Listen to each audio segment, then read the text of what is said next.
Mr. Sharma ji, are you there?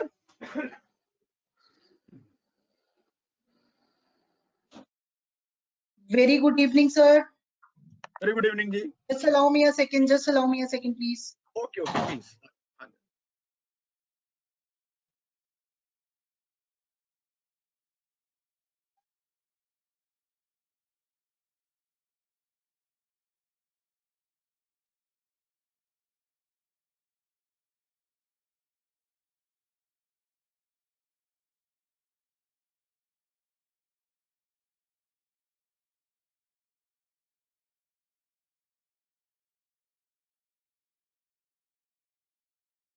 But madam, we have write the topic as practical aspects of mergers, or it is procedural aspects. What is that?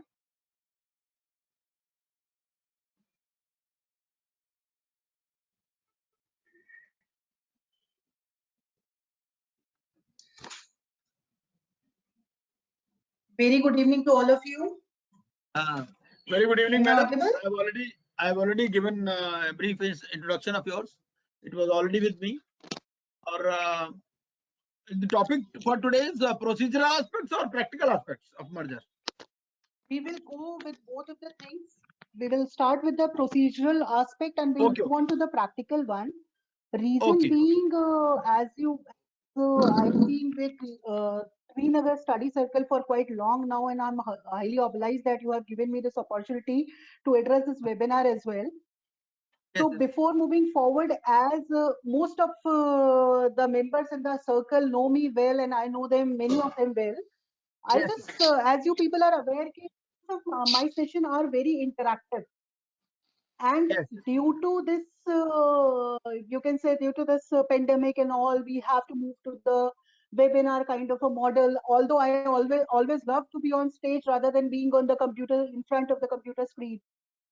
So just to make the session a bit interactive, as I can see most of the members are muted, that is really good. But before we start, what I want to say is, before we start off the session, I would like to understand what exactly the members want me to deliver in this.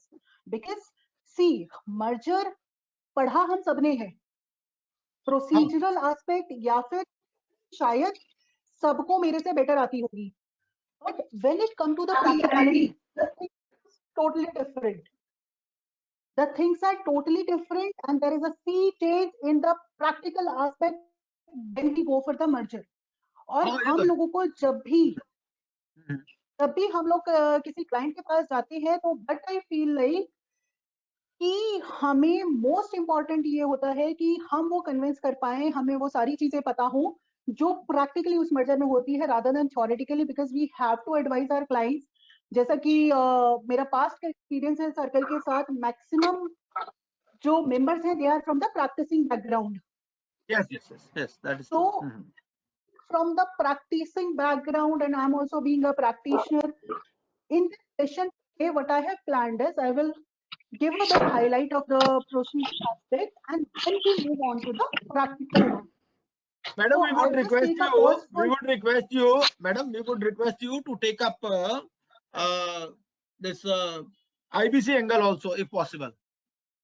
Insolvency and bankruptcy code. Sir, actually, merger itself is a really big thing. We will move on to IBC if time will allow us and member are interested.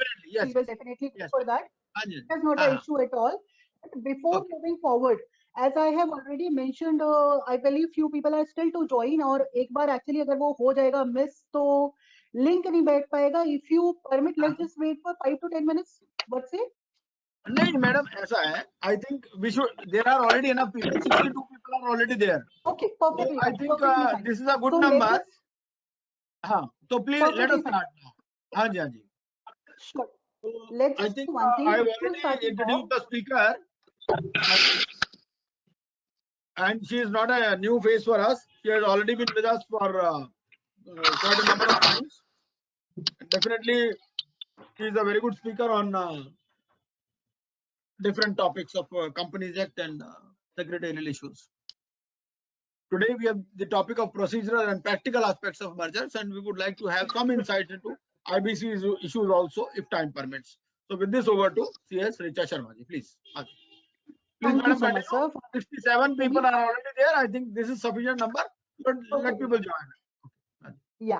So before moving forward, as we all know each other well now, अब हम लोगों का ये जो session है, because this is through webinar and how we have to make it interactive, let's just do one thing.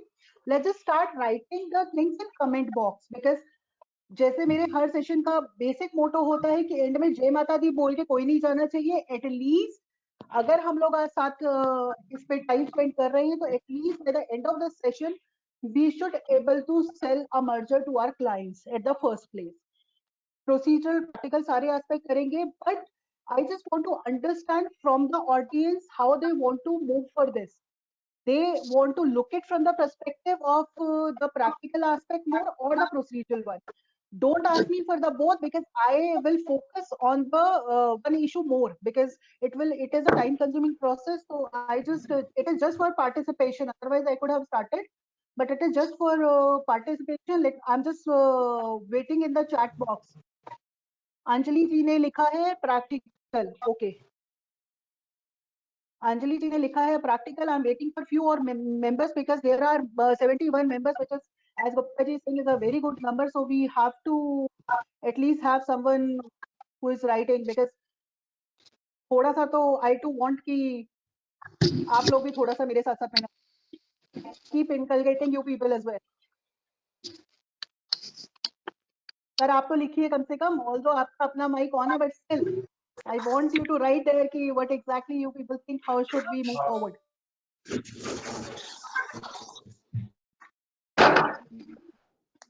Because in any seminar and in Gupta ji mute है आपका, volume mute है. अभी भी mute है sir. You are saying something but we are नहीं, मैंने mute किया हुआ है ऑलरेडी ताकि डिस्टर्ब ना हो. So because see, unless and until a seminar is participative, that is useless. Bhardwaj sir भी थोड़ा सा लेट बैक बैठे हैं आज, otherwise he is very active. Waiting a response from his side as well. बाकी सारे मेंबर्स का वीडियो भी ऑफ है. Okay. I'm sorry, I cannot so because there is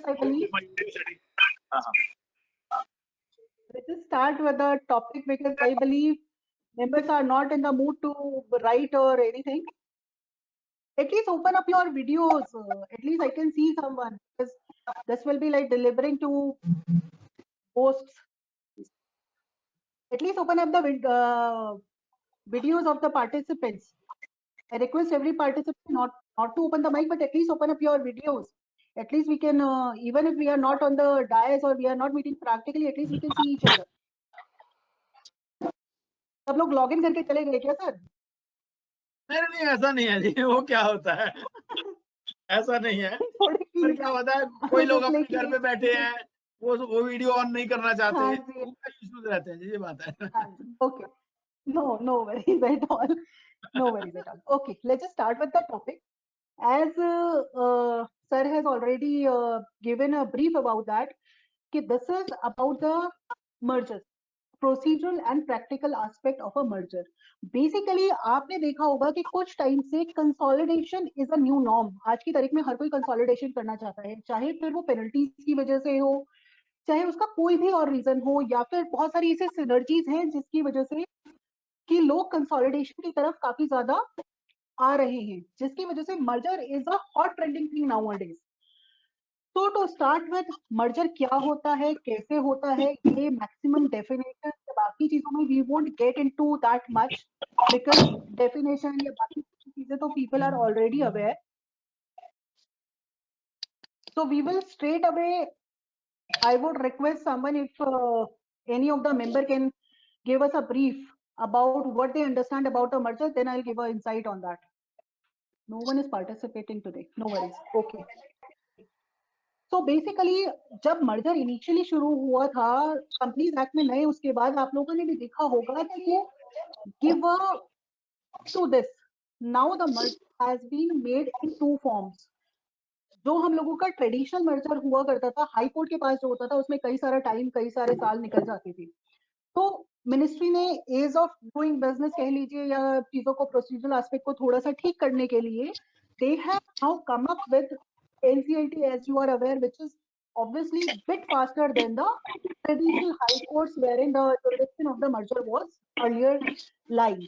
And even they have introduced a new concept of a fast track merger, where if you are not triggering certain limits, you can go for the fast track merger, which is comparatively थोड़ा सा आसान भी होता है और time consuming भी कम होता है, बिकॉज उसमें थोड़ी सी NOCs वगैरह कम लगती है। फास्ट ट्रैक मर्जर लाने का जो बेसिक रीजन था वो ये था कि भी मान लीजिए आपकी कोई होली ओन, अगर आप फास्ट ट्रैक मर्जर की बात करें तो फास्ट ट्रैक केवल और केवल 2 कंडीशन में आपको अलाउड होता है। First and foremost, holding company का होली ओन सब्सिडरी कंपनी के साथ, और दूसरा इसमें आपका होता है स्मॉल कंपनीज के बीच में अगर आप फास्ट ट्रैक मर्जर करना चाहें तो आपका फास्ट ट्रैक मर्जर अलाउड होता है। और इसकी जो पिटीशन लगती है वो आपकी लगती है रीजनल डायरेक्टर के पास, जबकि नॉर्मल मर्जर में हम लोगों की पिटीशन लगती है वो लगती है NCLT के पास।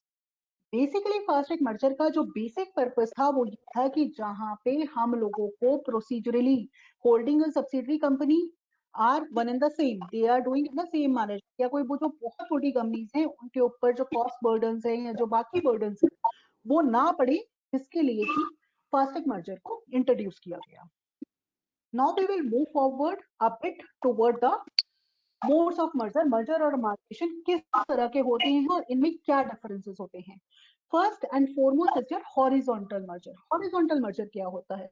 As the name itself suggests, horizontal merger means whensoever companies in the same industry are merging together, and that too when 2 or more companies are merging together in the same industry, that is a horizontal merger. If we say about the vertical merger, it is simply whensoever there is a combination, they are operating in the same industry, लेकिन उन लोगों में क्या होता है कि they are at a different stages, तो उसको हम लोग कहते हैं vertical merger। अब जहां तक हम फास्ट ट्रैक मर्जर की बात कर रहे थे, तो जो स्मॉल कंपनीज होती हैं इसमें एक ग्लिच है, बिकॉज जो इसमें प्रैक्टिकल प्रॉब्लम्स आती हैं फास्ट ट्रैक मर्जर में, मैं आपको थोड़ा सा वो इसमें बता देती हूँ, then we will move back to the kind of mergers. Wholly own, जैसे आपने देखा होल्डिंग और होली ओन सब्सिडरी को आप फास्ट ट्रैक मर्जर में ले जा सकते हैं, लेकिन इसमें जो सबसे बड़ा पेच आता है इसमें ये है कि जो आपकी कंपनीज हैं, अगर आप होल्डिंग सब कंपनी को सब्सिडरी कंपनी के साथ मर्ज करना चाहते हैं और आपके पास जो होली ओन सब्सिडरी है वो आपकी 2 या 3 सब्सिडरी हैं, तो for every subsidiary you have to make a different application, you can not go in a single application and move that application at the first place. Second, इसमें अगर आप देखेंगे तो इसमें कहीं पे भी ये नहीं लिखा कि आप लिस्टेड कंपनी को फास्ट ट्रैक मर्जर में नहीं ले जा सकते। इफ आई से I have a listed entity से ए limited and I have its subsidiary say B Limited, which is a wholly owned subsidiary of A Limited. In that case क्या होता है कि अगर वो entity listed है तो regional director के जो ये rules है merger के, वो क्या कहते हैं कि you need to have a consent of 90% shareholder and creditor, तभी वो आपको जो merger है वो grant करेंगे, अदरवाइज नहीं करेंगे। मर्जर की स्कीम तभी अप्रूव करेंगे, अदरवाइज नहीं करेंगे। तो इस सिनेरियो में क्या होता है कि बेसिकली लिस्टेड कंपनी में, एज यू आर अवेयर, आप लोगों को सबको पता ही है, जब भी मीटिंग कॉल होगी, अगर आपके 100 मेंबर्स हैं तो पता चला 100 में से 50 आए, 40 आए, या फिर आप ये कह लीजिए 80 भी आ गए, और उसमें से अगर 90% ने आपकी स्कीम के फेवर में वोट कर भी दिया और आप RD साहब के पास पहुंचे कि जी ये हमारा 90% का कंसेंट आ गया है और आप हम लोगों का मर्जर कर दीजिए, तो वो कभी भी आपका मर्जर अलाउ नहीं करेंगे। This is the biggest glitch, this is the biggest glitch which is being faced by the listed companies in fast track merger. इसीलिए it is not at all advisable for a listed company to go to a fast track merger. Basically इसमें होता क्या है, they go by the rules, they say कि हमें 90% लोगों का at least ascent चाहिए। लेकिन अगर आप नॉर्मल मर्जर की बात करते हैं तो उस केस में क्या होता है, जो मेंबर आपके मीटिंग में प्रेजेंट है, मान लीजिए आपके 100 में से 50 लोग आए, 50 का जो 90% होगा, यानी 45 लोगों का अगर आपके पास कंसेंट है, तो आपको मर्जर में जो आपकी स्कीम है उसे अलाउ कर दिया जाएगा। लेकिन आरडी ऑफिसर से जो हम लोगों को फीडबैक्स मिलते हैं, या ये कह लीजिए जो हमारे पास वो आते हैं, उसमें ये आता है कि हमें तो 90% यानी 90 लोगों का चाहिए ही चाहिए, चाहे वो आपकी मीटिंग में आए हों या नहीं। So this is a practical problem which is being faced by the listed company when they are going for a fast track kind of a merger. Now, second is your merger between two or more small companies. Small companies की definition में जाना या बाकी चीजों में जाना, I don't think that is worth. हम सबको अब तक तो स्मॉल कंपनी की डेफिनेशन वगैरह ऑलरेडी रट चुकी है। तो स्मॉल कंपनीज का जो मर्जर है उसमें भी you can go to RD directly rather than going to NCLT. अब सवाल ये आता है कि आप फास्ट ट्रैक मर्जर में अगर जा रहे हैं तो उसका बेसिक फायदा क्या है। फर्स्ट एंड फॉरमोस्ट, आपका टाइम थोड़ा सा कम लगता है कंपैरेटिवली, आपकी कॉस्टिंग थोड़ी सी कम आ जाती है कंपैरेटिवली, और जो चीजें हैं वो थोड़ी सी स्पीड अप हो जाती हैं। ये था फास्ट ट्रैक मर्जर के बारे में। अब हम आते हैं, थोड़ा सा मैं इसे लेके चलूंगी अपने प्रैक्टिकल एक्सपीरियंसेस की तरफ, और लेट्स सी कि इसमें प्रैक्टिकली क्या इश्यूज आते हैं, या मर्जर करने से पहले या मर्जर करने के बाद what exactly you have to do. There is a phase when a company has decided we have to merge. उसमें बेसिकली क्या होता है कि इसमें एक प्रोफेशनल की, यहाँ पे प्लीज ध्यान से सुनिएगा, इसमें जो प्रोफेशनल होता है उसकी भूमिका बहुत ज्यादा इंपॉर्टेंट होती है, और खासकर किसी भी कंपनी के ऑडिटर की या जो कंसल्टेंट्स हैं उनकी भूमिका बहुत ज्यादा इंपॉर्टेंट हो जाती है जो प्री मर्जर स्टेजेस होते हैं उसमें। उसका रीजन क्या होता है, because that is the stage wherein आप ये डिसाइड करेंगे कि आपका मर्जर होना है नहीं होना है, क्या करेंगे, because merger itself is not only a procedural aspect, it is a strategic thing.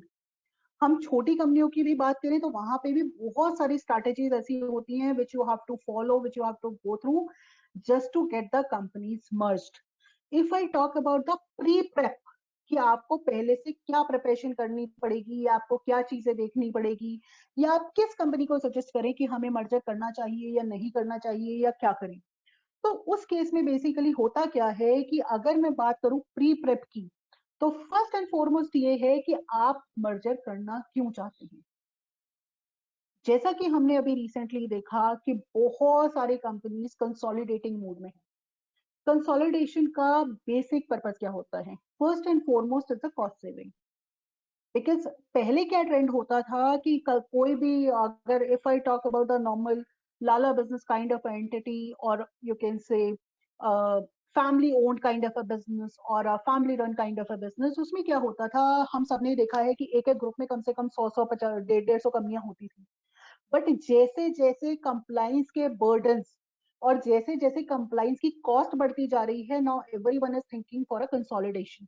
अब रोल आता है कंसोलिडेशन का। अब कंसोलिडेशन के लिए इसमें दो तीन ऑप्शन है। सबसे पहला जो फोरमोस्ट ऑप्शन सबके सामने आता है वो है या तो कंपनीज को मर्ज कर दो, या फिर अगर आपकी कंपनीज कुछ नहीं कर रही तो उन कंपनीज को आप स्ट्राइक ऑफ में, आपको पता ही है, इजी एग्जिट में इजीली ले जा सकते हैं अगर कंपनी में बिजनेस नहीं है।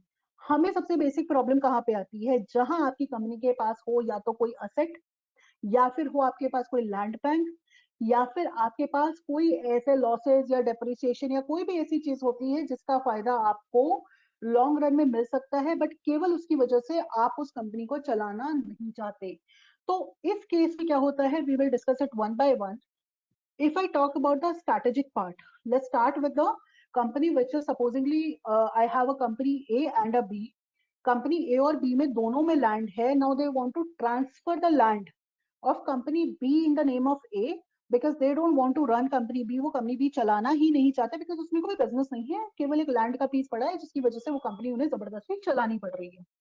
तो उस केस में क्या होता है, अगर मान लीजिए कंपनी में लैंड का ट्रांसफर जैसे पहले होता था, आप लोग क्या, हम लोग जनरली क्या करते थे, हमने कंपनी उठाई जो बी कंपनी है, उसके शेयर्स हमने ट्रांसफर कर दिए ए कंपनी को, और हमारी लैंड हो गई ट्रांसफर ए कंपनी के पास या किसी इंडिविजुअल के पास जिसके पास आप करना चाहें।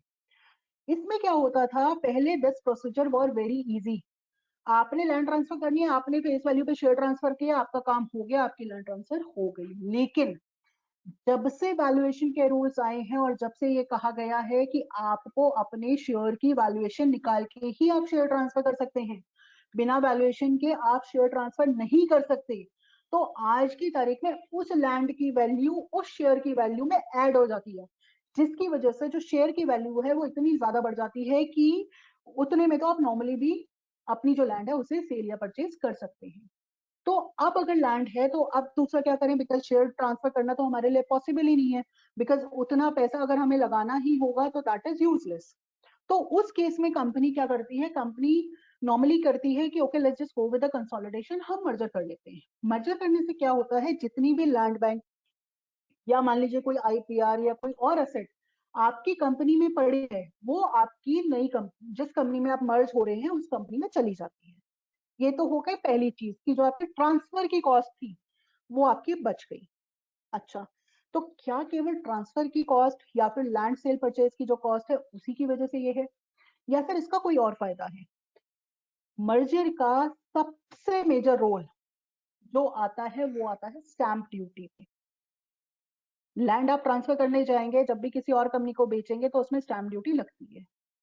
अगर मैं दिल्ली की बात करूं और स्टैंप ड्यूटी रेट्स मुझे लैंड ट्रांसफर के सही पता है तो हर स्टेट में अलग अलग हैं, 7 से 10% के बीच में आपका लैंड ट्रांसफर का स्टैंप ड्यूटी का रेट आता है। लेकिन वही अगर मैं बात करूं मर्जर की, तो स्टैंप ड्यूटी रेट जो है वो काफी हद तक कम हो जाता है। अगर आपका कोई भी क्लाइंट ऐसा है या आपका अपना कोई बिजनेस ऐसा है जिसमें आपके पास लैंड है और आप उस लैंड को ट्रांसफर करना चाहते हैं, उस कंपनी को शेयर नहीं, मतलब उसे बेचना नहीं चाहते, सेल नहीं करना चाहते और कंपनी भी बंद करना चाहते हैं, तो merger is the one and the best option available under the sun to you. उसका बेसिक कारण ये है जो स्टैंप ड्यूटी का रेट है। There is a case, Delhi tower का एक केस है जो कि एक लैंडमार्क जजमेंट है stamp duty on order of merger पे। उससे क्या होता है कि जो आपकी स्टैंप ड्यूटी है वो कम हो जाती है, सबसे पहले तो 3% की।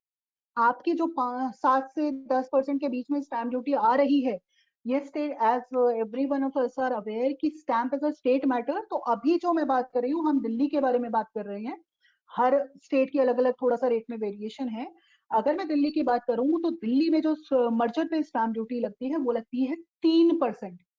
There is a huge difference. अगर आपकी लैंड की value is running in crore और इवन इन लैक्स, जहां आपको 10% तक स्टैंप ड्यूटी बिकॉज वो कंपनी के नाम पे है देनी पड़ रही है और वहां केवल आपको 3% देनी पड़े, तो that is again a beneficial aspect. और इसका जो खर्चा भी होता है वो कोई इतना ज्यादा नहीं होता जितनी की आपकी सेविंग हो जाती है। दूसरा एस्पेक्ट क्या है, एक तो हो गया इसमें आपका स्टैंप ड्यूटी का खेल। दूसरा इसमें जो मोस्ट इंपॉर्टेंट एस्पेक्ट है, बिकॉज आई बिलीव हमारे साथ बहुत सारे ऐसे लोग जुड़े होंगे जो कि रजिस्टर्ड वैल्यूअर होंगे। Say yes to the registered valuers. कितने लोग हमारे साथ, मुझे बिकॉज बिल्कुल भी फील नहीं आ रही कि कोई मुझे सुन भी रहा है, कितने लोग हमारे साथ हैं जो रजिस्टर्ड वैल्यूअर हैं इसमें ग्रुप में? Please right in your chat box. कोई रिप्लाई नहीं। नहीं होंगे मैडम, मेरे हिसाब से सिंगल डिजिट में होंगे, मे बी 5 अच्छा, 6। बिकॉज नॉर्मली हाँ जी, बहुत ज्यादा मैक्सिमम नहीं है। चार्टेड अकाउंटेंट्स के पास आजकल रजिस्टर वैल्यूअर बहुत सारे लोग होते हैं, सबने कोर्स हाँ, किया हुआ होता है। तो हमारे ग्रुप में कुछ इंसॉल्वेंसी प्रोफेशनल है और कुछ जी जी वैल्यूअर भी है। इंसॉल्वेंसी प्रोफेशनल होंगे 10-12 और जी वैल्यूअर शायद 5-6 होंगे। हाँ जी। जी। अगर हम बात करें वैल्यूएशन की, अब मर्जर में जो सबसे इंपॉर्टेंट दूसरा खेल आता है वो आता है वैल्यूएशन का। और जितने भी हमारे भाई बंद हमारे साथ जो रजिस्टर वैल्यूअर जुड़े हुए हैं, उन्हें ये बहुत अच्छे से पता है, या मतलब बाकी इवन बिकॉज रजिस्टर वैल्यूअर क्या होता है कि जी अब ये इन्होंने मैंडेट कर दिया कि रजिस्टर वैल्यूअर से चाहिए, उससे पहले तो चार्टर्ड अकाउंटेंट ही देते थे सारे वैल्यूएशन सर्टिफिकेट्स और बाकी सब चीजें जो भी, आई बिलीव, मुझे एग्जैक्ट याद नहीं आ रहा, 10 साल से पुराने होते थे या 20 साल से पुराने होते थे, उनके पास एलिजिबिलिटी होती थी वैल्यूएशन सर्टिफिकेट मर्जर का इशू करने की। तो वैल्यूएशन तो हर चार्टेड अकाउंटेंट को आती ही आती है, और वैल्यूएशन का खेल और फिगर्स आपको मेरे से ज्यादा अच्छे से पता है, ज्यादा अच्छे से समझ आते हैं। अब जो स्टैंप ड्यूटी का खेल होता है उसमें क्या होता है कि स्टैंप ड्यूटी मर्जर के केस में लगती है on the consideration of the आपकी स्कीम ऑफ मर्जर, यानी जितने के शेयर आप स्वैप रेशियो में निकाल के बेच रहे हैं उस अमाउंट पे स्टैम्प ड्यूटी लगेगी। अगर मान लीजिए आपकी कंपनी में लैंड भी है तो वो लैंड जो आपकी है वो स्टैम्प ड्यूटी से बच जाती है। कई बारी तो बहुत बार ऐसा होता है कि आपकी कंपनी में जो लैंड है वो आ रही होती है सपोजिंगली मान लीजिए 10 करोड़ रुपए की, और जो आपकी टोटल मर्जर की कंसिडरेशन आती है ड्यू टू वैल्यूएशन कह लीजिए या स्वैप रेशियो कह लीजिए वो आ रही है सपोजिंगली 1 करोड़ रुपए। तो जो आपका स्टैम्प ड्यूटी लगेगा वो पहली चीज तो 10 करोड़ पे ना लग के केवल 1 करोड़ पे लगेगा। एक तो वहां पे हम लोगों को प्रॉफिट हो गया, और दूसरा इसमें जो सबसे मोस्ट इंपॉर्टेंट बात क्या है कि दूसरा जो आपका रेट है स्टैम्प ड्यूटी का that also plays a major role. इसमें जो 10% तक हो सकता था वो आके अब आपका हो गया 3%। तो there is a huge saving why a merger is being sold nowadays or it is quite popular among the professional and even the business houses। आज की तारीख में अगर आप देखेंगे तो दो ही चीज जो है वो बहुत पॉपुलर है बिजनेस हाउसेस में, खासकर फैमिली रन बिजनेस में, या तो मर्जर या फिर आप लोगों ने वो देखा होगा कि आजकल एक वो प्राइवेट ट्रस्ट बनाने का बहुत ज्यादा फैशन है to transfer all the asset to the trust so that की लाइबिलिटीज कम हो पाए या बाकी सारी चीजें कम हो पाए। और बहुत सारे प्रोफेशनल एज अ ट्रस्टीशिप भी आजकल there are lot of organisation which is growing up. So coming back to our topic, if I वो पहला जिसमें मोस्ट इंपॉर्टेंट आपको फायदा था वो यही था कि आपकी स्टैम्प ड्यूटी से पैसे बच गए, प्लस में आपका जो लैंड ट्रांसफर का शेयर ट्रांसफर का जो शेयर की वैल्यूएशन थी उस पे जो आपको पैसा देना होता वो सारा बच गया। उसके अलावा क्या फायदा है अगर आप किसी भी कंपनी को दूसरी कंपनी में मर्ज करते हैं? इसमें मोस्ट इंपॉर्टेंट बात क्या होती है कि जितने भी आपके आईपीआर से, इन केस अगर आपके पास कोई आईपीआर है और आप, कई बार क्या होता है कि होल्डिंग कंपनी के पास हमारी केवल और केवल आईपीआर होते हैं, तो वो जो आपके आईपीआर हैं वो सारे आईपीआर आपकी जो कंपनी है जिसमें आप मर्ज हो रहे हैं उस कंपनी में जाके वो वेस्ट हो जाते हैं। अब हम बात करते हैं मोड्स ऑफ मर्जर की। जैसा कि हमने अभी डिस्कस किया कि we have few modes of merger. First is your horizontal merger, vertical merger, and then is your co-generic merger।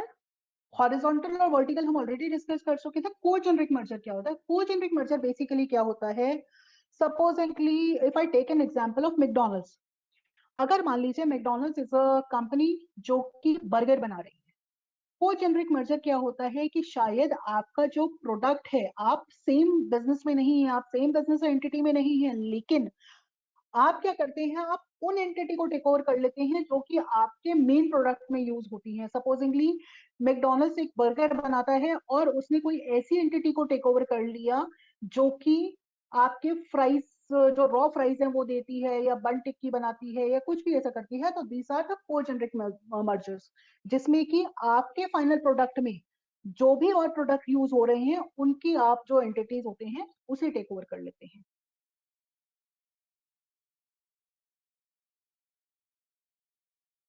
Now let's come to the fast track merger। I believe is clear to everyone। अगर इसमें किसी को कोई doubt हो या कुछ हो तो we can take up that before moving forward। Okay, now let's go to the next one because I don't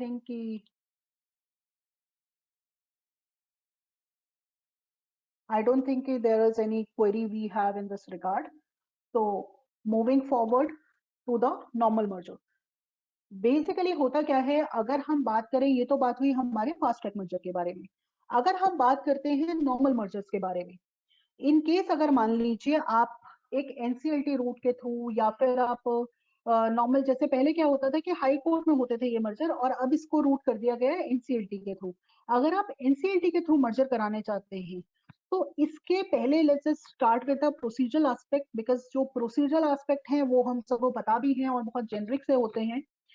procedural aspect में अगर मैं बात करूं तो फर्स्ट एंड फॉरमोस्ट आपको जो देखना पड़ेगा वो आपकी, हम लोग इससे पहले थोड़ा सा एक बार और प्री पे चलते हैं कि आपको मर्जर कराने से पहले क्या प्री प्रिपरेशन करनी पड़ती है। फर्स्ट एंड फॉरमोस्ट आपको ये देखना पड़ता है कि how you are saving the cost by doing that merger. क्या कंपनी को क्या क्या फायदे होंगे और क्या बेसिक रीजन है जिसकी वजह से आप लोग उस मर्जर में जा रहे हैं। पहला और फॉरमोस्ट जो लैंड वाला था वो मैंने आपको बताया। दूसरा इसमें होता है सिनर्जी। बेसिकली कई बार क्या होता है कि हम लोग एक मर्जर ग्रोथ पर्सपेक्टिव से करते हैं। आप लोगों ने देखा होगा मार्केट में बहुत ज्यादा ट्रेंड है, जैसे अभी आपने रिसेंटली जो सबने देखा है, वोडाफोन और आइडिया मर्ज होके they have become VI. Vodafone Idea have merge themselves and they have become VI. तो उन केसेस में क्या होता है कि they are into the same market, they want to basically get into a growth model. तो जब वो ग्रोथ मॉडल में जाने की कोशिश करते हैं, तो उस केस में अगर मान लीजिए वोडाफोन के पास एक स्पेसिफिक एरिया में उसकी सपोजिंगली दिल्ली एनसीआर में वोडाफोन चलता है, और let's take an example, although मुझे आइडिया का मार्केट का नहीं पता, बट लेट्स से राजस्थान या बाकी के एरिया में आइडिया बहुत अच्छा चलता है। तो जब ये दोनों ने आपस में मर्जर कर लिया, तो उस केस में क्या होता है कि इन लोगों को दोनों के मार्केट में एक्सपेंशन मिल गया। इस वजह से भी कई सारे मर्जर्स जो होते हैं वो किए जाते हैं just to tap the new markets. तीसरा इसमें क्या होता है, तीसरा इसमें ये होता है, सपोजिंगली आपके पास कोई नई टेक्नोलॉजी है या आपके पास कोई नया ऐसा पेटेंट है या फिर कोई भी ऐसी चीज आपके पास है जो कि एक वैल्यू रखती है, तो बहुत बार उन चीजों को एब्जॉर्ब करने के लिए, उस टेक्नोलॉजी को एब्जॉर्ब करने के लिए भी बहुत सारे जो टेक्निकल मर्जर्स हैं वो किए जाते हैं। इसके बाद हम आते हैं अब इसके थोड़ा सा एनसीएलटी वाले प्रोसीजरल एस्पेक्ट पे। इसमें बेसिकली होता क्या है कि जब भी आप मर्जर करना चाहें, ये तो हो गई प्री प्रेप के बारे में कि हम लोग पहले से क्या तैयारी करेंगे, किसी भी मर्जर को करने के लिए आपको क्या तैयारी करनी पड़ेगी, या आपके पास क्या क्या चीजें देखनी पड़ेगी, या मैनेजमेंट से आपको क्या क्या डिस्कशंस करने पड़ेंगे। बिकॉज इसमें जो first and foremost most important होता है वो होता है कॉस्ट फैक्टर। बिकॉज जब भी आप मैनेजमेंट के पास जाएंगे, वो आपसे केवल और केवल दो चीज पूछता है, पहला कि कॉस्टिंग क्या आएगी, दूसरा मुझे क्या बेनिफिट होगा। तो अगर हम बेनिफिट की बात करें तो बेनिफिट हम ऑलरेडी डिस्कस कर चुके हैं। पहला कि आपकी कॉस्ट सेविंग होती है, कंप्लाइंस जो कि आजकल एक बहुत ही टीडियस इशू है। आप बहुत सारी एंटिटी मैनेज करने की बजाय एक सिंगल हेड के अंदर अपनी सारे बिजनेसेस को मैनेज कर पाते हैं। तो और दूसरा इसमें जो कॉस्ट फैक्टर है that is most important, because जब हम मर्जर की बात करते हैं तो इसमें केवल और केवल जो आपके प्रोफेशनल की फीस है या फिर जो आपके मर्जर में बाकी कॉस्टिंग है, उसके अलावा जो सबसे मोस्ट इंपॉर्टेंट हेड है वो है stamp duty. Because many a time आपका जो प्रोफेशनल फीस और बाकी सब मिला के मर्जर की वो तो 5-7 लाख में फिट हो जाता है, लेकिन stamp duty runs into crore many a times. So उसका analysis is again a very very important aspect. दूसरा इसमें जो प्री प्रेप में होता है वो क्या होता है, जब भी हम मर्जर करने जाते हैं उससे पहले हम लोग वैल्यूएशन ऑफ हैंड करके चलते हैं। उसका रीजन क्या होता है, बिकॉज जब भी आप डिटर्मिनेशन करने जाएंगे कि आपके स्कीम की वैल्यू क्या होगी या आपकी मर्जर की वैल्यू क्या होगी, तो उसके लिए आपके एक रफ वैल्यूएशन तैयार होना चाहिए। Unless and until you are ready with your rough valuation, unless and until you are ready with the impact analysis of that merger, the merger will not sell through. वो कभी भी successful नहीं होगा। You should be aware about each and every fact कि इस merger के बाद इतनी मेरी कॉस्टिंग आएगी, ये मेरा बेनिफिट है, तो आपको कॉस्ट बेनिफिट एनालिसिस करना ही पड़ेगा। और वैल्यूएशन ऑल्दो फर्स्ट मोशन के बाद लगता है, लेकिन हमेशा वैल्यूएशन आपको एक रफ वैल्यूएशन, भले में रजिस्टर वैल्यूएट से ना कराएं, लेकिन एक रफ वैल्यूएशन अपने पास आपके पास हमेशा से तैयार होना चाहिए। बिकॉज उसी वैल्यूएशन पे आपके पूरे मर्जर की करती है। ये तो हमारी बात हो गई जो एक जेनरिक फैमिली ग्रुप कंपनीज या private companies, even public companies के जो मर्जर होते हैं उसके बारे में। Now I will take you through the procedure of the merger, और उसके बाद we will move forward for the merger of the listed companies and then other entities as well. तो if I talk about the procedural aspect कि merger में basically क्या होना चाहिए, कैसे होना चाहिए, क्या प्रोसेस होगा, तो फर्स्ट एंड फॉरमोस्ट जब आप अपनी प्री प्रेप कर चुके हैं, जब आपको ये श्योर हो गया है कि yes this merger will be beneficial for us या ये मर्जर हमें करना चाहिए, तो उन केसेस में आपको क्या करना पड़ेगा, जब आपका पूरा everything is ready, then you have to prepare a list of event, how you are planning that merger. आपको एक टेंटेटिव आपके पास बैकग्राउंड होना चाहिए कि हम इस मर्जर को कैसे कैसे प्लान कर रहे हैं और इसमें इवेंट्स कैसे कैसे होंगे। इसमें सेकंड चीजें जो सेकंड जो ऑप्शन है, सेकंड जो इसमें स्टेज आएगी वो आएगी, now you are ready with your everything, your management has agreed to merge the companies, now you have to go for the merger. तो इसमें फर्स्ट एंड फॉरमोस्ट जो अगर मैं डॉक्यूमेंटेशन की बात करूं या डॉक्यूमेंटेशन पार्ट की बात करूं, तो इसमें जो सबसे पहली चीज आपको देखनी होगी वो एज यूजुअल जैसे हर चीज में आपका मेमोरेंडम और आर्टिकल आपको देखना होगा। आपको दोनों कंपनीज का मेमोरेंडम आर्टिकल इसमें देखना होगा, जिसमें कि आपको ये चेक करना पड़ेगा कि ट्रांसफर और ट्रांसफरी जो दोनों कंपनीज हैं उसके मेमोरेंडम आर्टिकल आपका मर्जर अलाउ करते हैं या नहीं करते, तो आपको उसे अमेंड करना पड़ेगा। ये बहुत छोटी सी चीज है। उसके बाद जब आप ये सब चीजें चेक कर लेते हैं तो you have to convey a board meeting. इसमें मैं यहीं पे लिस्टेड का ऐड कर रही हूँ। जैसा कि आप सबको पता है कि लिस्टेड कंपनी के केसेस में जब भी आप मीटिंग करते हैं तो उस केस में आपको इंटीमेट करना पड़ता है स्टॉक एक्सचेंजेस और सेबी को, तो वो इंटीमेशन आप इसके साथ साथ करते जाएंगे। नेक्स्ट इसमें आता है कि जब एक बार आपका बोर्ड मीटिंग कन्वे हो गई, then you have to prepare your scheme of merger. Scheme of merger और अमालगमेशन जिस दिन हम बनाते हैं, तो at that movement you have to be very very very you can say, आपको बहुत, जिसे कहते हैं ना, बहुत ध्यान से उस स्कीम को ड्राफ्ट करना पड़ता है, because you have to check each and every aspect. वो ही एक डॉक्यूमेंट होता है जिसके बेस पे आपकी पूरी ट्रांजैक्शन और आपकी जो पूरी डील है वो डिपेंड होती है।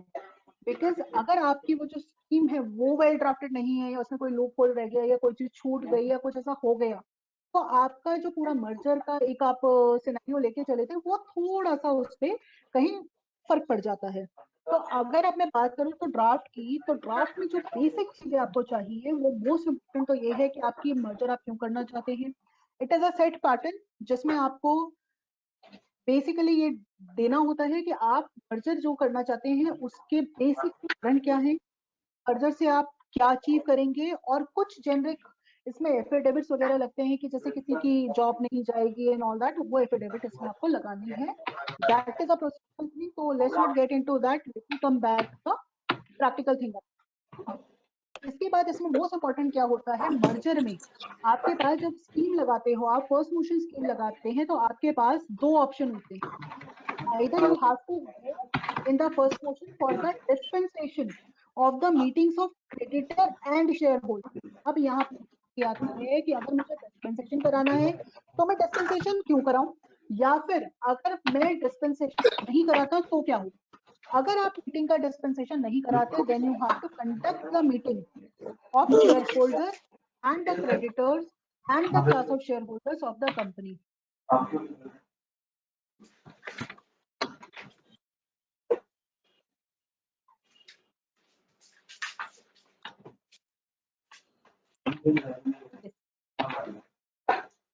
I believe किसी का mic voices are coming। No worries, no worries, let's just move on। Madam I have removed that person. क्या होता है, उनका कोई टेक्निकल इशू है, वो कह रहे हैं कि मेरा माइक ऑफ है, तो कोई बात नहीं, दूसरे नंबर से ज्वाइन कर लेंगे। पीछे से कुछ आवाजें आती रहती है तो थोड़ा सा वो होता है। No worries, let's move forward. इसमें बेसिकली क्या होता है, I was at the first motion petition. इसमें जब हमने प्री प्रेप कर लिया, आपने जब सारी तैयारी कर ली मर्जर की, तो हम आते हैं एप्लीकेशन लगाने की स्टेज पे। अब एप्लीकेशन लगाने की स्टेज पे आपके पास दो ऑप्शन होते हैं, या तो आप अपनी शेयर होल्डर क्रेडिटर्स की मीटिंग को डिस्पेंस कर रहे हैं एनसीएलटी से, या फिर आप मीटिंग कंडक्ट कराते हैं। अब इसमें ये सवाल आता है कि जी मीटिंग कंडक्ट कराने में और डिस्पेंस कराने में क्या फर्क है। सबसे पहली चीज इसमें है कि अगर आप डिस्पेंसेशन के लिए जाते हैं तो आपको minimum 90% of share holder and 90% of creditor of all the companies who are involved in merger का एनओसी चाहिए कि उन्हें इस मर्जर से कोई आपत्ति नहीं है, in a form of a affidavit. In case अगर आप वो लगा देते हैं, ऑल्दो उसके बाद भी it is at a discretion of the NCLT कि वो आपकी मीटिंग डिस्पेंस करे या ना करे, लेकिन 99% केसेस में अगर आप अच्छे आर्ग्यू करते हैं तो वो मीटिंग डिस्पेंस हो जाती है। अब कोई ये पूछे कि भाई मीटिंग डिस्पेंस कराने की जरूरत ही क्या, मीटिंग करना करा लेते हैं, फर्क क्या पड़ता है। मीटिंग कंडक्ट कराने में इशू कोई नहीं है, लेकिन that is again a costly affair, because जब आप मीटिंग कंडक्ट कराने जाते हैं तो एक तो आपका जो मर्जर का प्रोसेस है। मैडम एक मिनट में, ये आपने शायद चैट बॉक्स देखा है, ये गुरदीप सिंह आहूजा जी का कोई क्वेश्चन है इसमें कि please indicate how much time it takes for proposal of merger after filing of documents and resolution required. Sure, sir, I'll take it. Please indicate how much time take. जी sir, I'll come to that कि whole procedure में कितना time और कैसे लगता है। अभी हम फर्स्ट मोशन पिटीशन पे हैं, Gurdeep ji this is for you, कि अभी we are at, yes Gurdeep ji we are on this, कि अभी हम फर्स्ट मोशन पिटीशन पे हैं। आपने प्री प्रेप में कितना टाइम लगाना है that is totally up to you, कि प्री प्रेप आप कितनी जल्दी करते हैं। मैं आपको टाइमलाइन बता सकती हूँ केवल और केवल जब आप फाइलिंग कर चुके हैं उस दिन से टाइमलाइंस की कैसे क्या लगती है। जब हम फर्स्ट मोशन पिटीशन लगाते हैं तो within a week, because आज की तारीख में आपको भी पता है कि सारी चीजें ऑनलाइन है, तो approximately within a week आपका जो फर्स्ट मोशन है वो लिस्ट हो जाता है।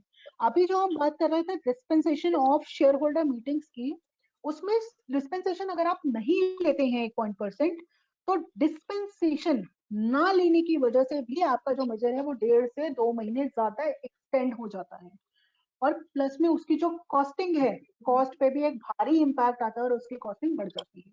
उसके 2 कारण हैं। पहला, ये जो मीटिंग होती है, dispensation I believe is clear, वो मैं ऑलरेडी बता चुकी हूँ कि 90% से ज्यादा लोगों का जब आपके पास कंसेंट होता है मर्जर के लिए शेयर होल्डर्स का, क्रेडिटर का, तब आपकी शेयर होल्डर क्रेडिटर की मीटिंग डिस्पेंस होती है। और इसमें मोस्ट इंपॉर्टेंट बात जो ध्यान रखने वाली है वो ये है कि अगर आपकी कंपनी में क्लास ऑफ शेयर होल्डर है तो हर क्लास की मीटिंग डिस्पेंस करानी पड़ती है। तो सबका, खाली इक्विटी का नहीं, प्रेफरेंस का या डिबेंचर होल्डर्स का, आपको सबका एनओसी चाहिए ही चाहिए।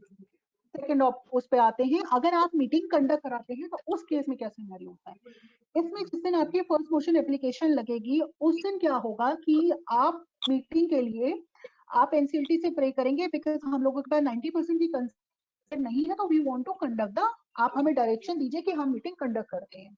अब इसमें सबसे मोस्ट इंपॉर्टेंट पेज क्या है कि इसमें एनसीएलटी, आपकी मीटिंग जो कंडक्ट होती है वो एनसीएलटी रेगुलेटेड होती है।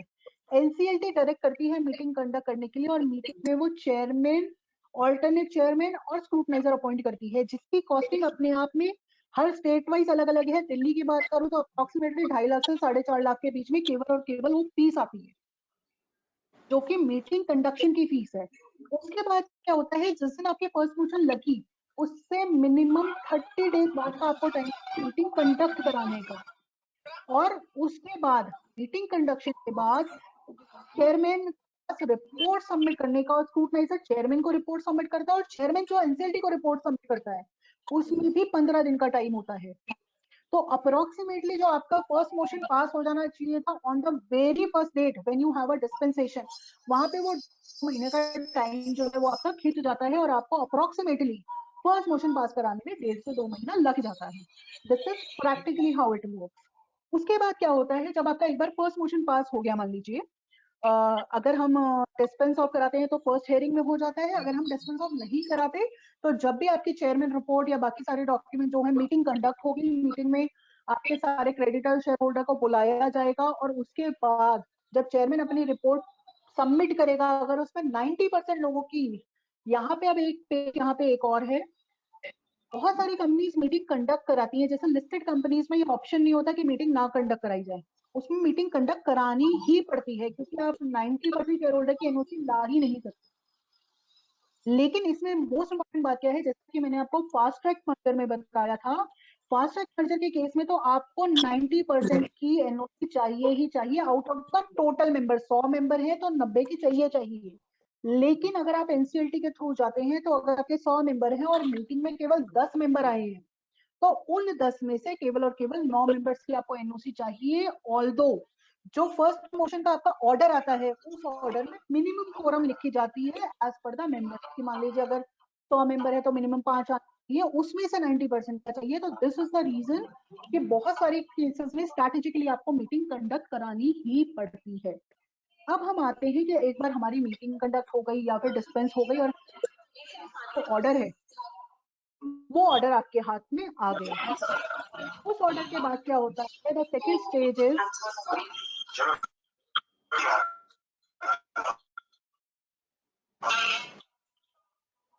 उसके बाद क्या होता है, सेकेंड स्टेज होती है। सेकेंड स्टेज में क्या है, एक क्वेश्चन और आया है, let me take this as well, is affidavit necessary for creditor to or creditor can submit NOC on their letterhead. Basically अगर मैं एनसीएलटी के फॉर्मेट्स की बात करूं तो एनसीएलटी में एफिडेविट पे बोला हुआ है कि आप सबको एफिडेविट पे, क्रेडिटर्स को भी एफिडेविट पे ही एनओसी देनी पड़ती है, नॉर्मली लेटर हेड पे एनओसी नहीं सबमिट होती। बट इसमें अब कहाँ प्रॉब्लम आती है, जब आपके जो सिक्योर्ड क्रेडिटर होते हैं, बैंकर्स होते हैं, तो they will not bother to take that, you can say कि एफिडेविट खरीदे और उसे सारा नोटराइज करा के नहीं भेजते। तो उस केस में what you have to prepare that NOC, you have to prepare that affidavit, you have to make sure that has been couriered or has been delivered to your creditor and get it signed and get it notarized. That is the practical and the only option available for getting the NOC of the creditor. इसके बाद हम आते हैं,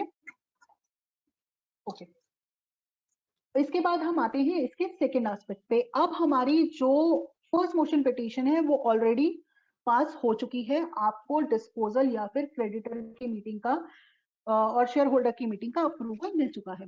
इसके बाद आपको within 7 days, now this again is a very draconian thing, कि 7 दिन के अंदर अंदर आपको अपना सेकेंड मोशन फाइल करना पड़ता है। यानी फर्स्ट मोशन के साथ साथ always be prepared with your second motion, otherwise you always have to go for the condonation, otherwise तो आपको कंडोन कराना ही पड़ेगा, क्योंकि प्रैक्टिकली 7 दिन में पेपर बना के साइन कराना is like quite tough. So इसलिए you have to be, this is a practical thing which I faced, you have to be pre-prepared with your second motion with the first motion itself. जैसे आपने first motion बना के file कर दी, because listing जो है वो जल्दी हो जाती है, तो you have to be prepared with that, और आपको उसके साथ साथ आपका जो सेकंड मोशन है वो भी आपको साथ के साथ फाइल कर देना, मतलब तैयार रखना चाहिए, सो दैट आप 7 days में सब फाइल कर पाए। अब आता है मर्जर का मोस्ट इंपॉर्टेंट और सबसे ज्यादा क्रूशियल एस्पेक्ट और सबसे ज्यादा time consuming aspect. Second motion में क्या होता है, जिस दिन आपने सेकंड मोशन फाइल करी, सेकंड मोशन फाइल करते ही एनसीएलटी ऑर्डर करता है कि आप सारे डिपार्टमेंट्स को नोटिस दे दीजिए, so that we can get the NOC from your income tax, ROC, RD, OL, और इन केस अगर आपकी जो कंपनी है वो लिस्टेड है तो सेबी का भी एनओसी चाहिए होता है, और अगर वो एक बहुत बड़ी कंपनीज हैं तो उस केस में सीसीआई अप्रूवल भी चाहिए होता है। सीसीआई अप्रूवल पे I will take it in a separate leg, मैं अलग से एंड में एक बार सीसीआई अप्रूवल के बारे में बताऊंगी, because this is quite complex और एक बड़ा टॉपिक है। अभी हम बात करते हैं सेकंड मोशन की। जब आपने एक बार सेकंड मोशन फाइल कर दिया, now what you have to do, second motion file करने के बाद you have to give the copies of your petition along with all the annexure to all the departments wheresoever it has to be submitted. इसमें basically है क्या, NBFC है तो एक RBI के एडिशन में आ जाता है, और इनकेस अगर कंपनी लिस्टेड है तो सेबी एडिशनल में आ जाता है। बाकी ये जो 4 डिपार्टमेंट आपके आरओसी और आपका इनकम टैक्स, आरओसी, ओएल और आरडी, और ये सारे जो डिपार्टमेंट है यहाँ पे कॉमन होते हैं। अब यहाँ पे आता है सबसे टाइम कंज्यूमिंग प्रोसेस और टाइम, बिकॉज जब आपने अपना टाइम दिया तो जनरली जो एनसीएलटी बेंच है वो आपको 3 weeks का टाइम देती है कि 3 week के अंदर अंदर ये तीनों डिपार्टमेंट अपनी एनओसी जो है वो सबमिट कर दें।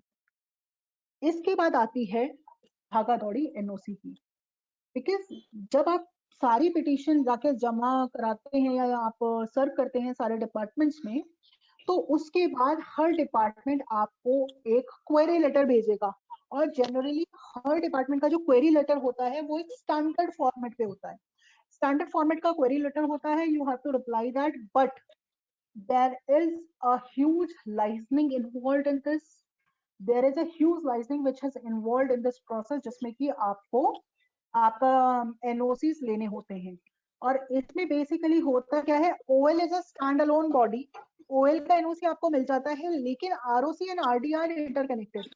आरडी की रिपोर्ट में आरओसी की रिपोर्ट लगती है, तो जब तक आप आरओसी से एनओसी नहीं लाते तब तक आपको आरडी एनओसी नहीं दे सकता।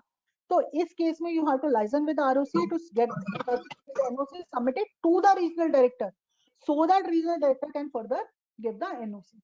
अब इसमें तो जो सबसे टफ डिपार्टमेंट आता है वो आता है आप लोगों का डिपार्टमेंट, जो है कि इनकम टैक्स डिपार्टमेंट। अगर मैं मेट्रो सिटीज या फिर दिल्ली की बात ना करूं तो बाकी जगहों पे तो इनकम टैक्स 90% गायब ही रहता है, लेकिन दिल्ली में या और जो मेट्रो सिटीज है उसमें income tax plays a crucial role, because income tax वाले एनओसी बहुत आसानी से या बहुत जल्दी देते ही नहीं। और जो गुरदीप जी ने सवाल पूछा था कि कितना टाइम लगता है इसको क्या कहते हैं डॉक्यूमेंट फाइल करने के बाद, वो डिपेंड करता है अब आपकी यहाँ पे जो लाइजनिंग है उस पे। अब इसमें एक चीज और बहुत क्लियर है कि पहली डेट जो आपके 3 हफ्ते बाद आई है 3 वीक का जो टाइम मिला था, उसमें तो कभी भी आपको एनसीएलटी आपका जो इनकम टैक्स डिपार्टमेंट है उसे सरपास करके कभी भी आपको ऑर्डर नहीं देगा। तो जो दूसरी डेट है, अगर कंटिन्यूअसली आपको इनकम टैक्स की एनओसी नहीं मिलती तो उस केस में आप क्या कर सकते हैं। अब इसका सजेशन, बिकॉज बहुत देर हो गई and I am not able to see anyone, मैं आप लोगों से पूछना चाहूंगी, इन केस अगर आप कोई मर्जर करा रहे हो और आपका बिकॉज इनकम टैक्स आप लोगों का डिपार्टमेंट है और इनकम टैक्स से एनओसी नहीं आती, तो व्हाट कैन बी डन। अगर कोई भी मेंबर इसका जवाब देना चाहे तो they can open up their mic and videos and even write in the chat box.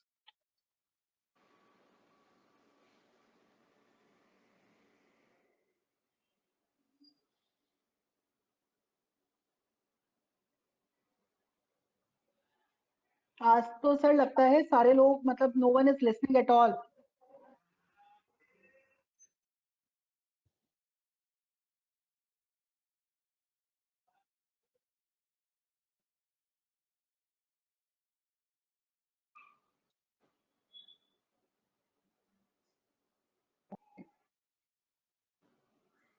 Let me just wait for 5 minutes.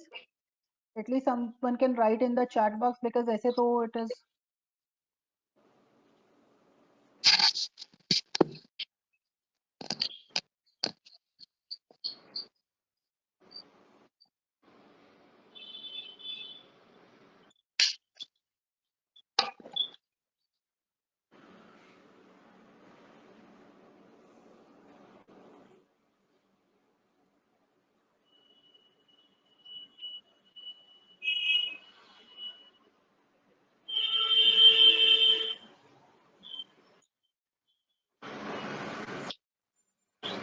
Chandragopal ji mute कर लीजिए अपने को।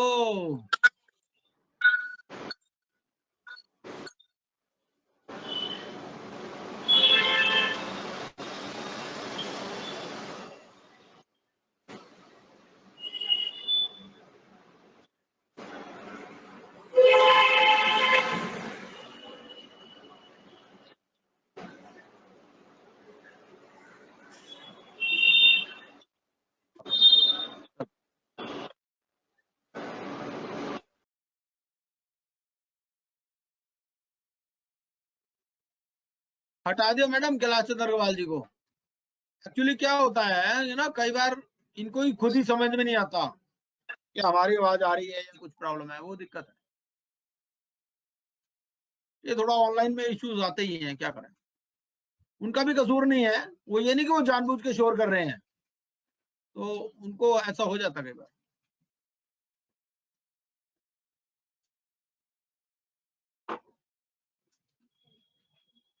मैडम आपकी आवाज नहीं आ रही है, Richa Sharma ji.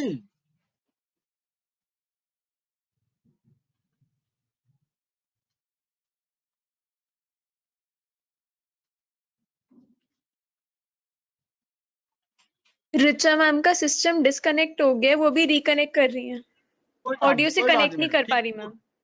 Okay okay, no issues, ठीक है मैम। हाँ जी।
तो रिचा मैडम का कुछ कनेक्शन में इशू है, प्लीज बियर विद अस, थोड़ी देर में she will join. Am I audible? Hello. Yes madam, हाँ जी बिल्कुल madam, Extremely sorry, I believe there is some issue, तो थोड़ा सा वो डिस्कनेक्ट हो गया। कोई बात नहीं मैडम, कोई बात नहीं, ये तो होता ही है, टेक्निकल इश्यूज तो चलते हैं। हाँ प्लीज कैरी ऑन, हाँ please. So just a second, let me just try to on the video as well.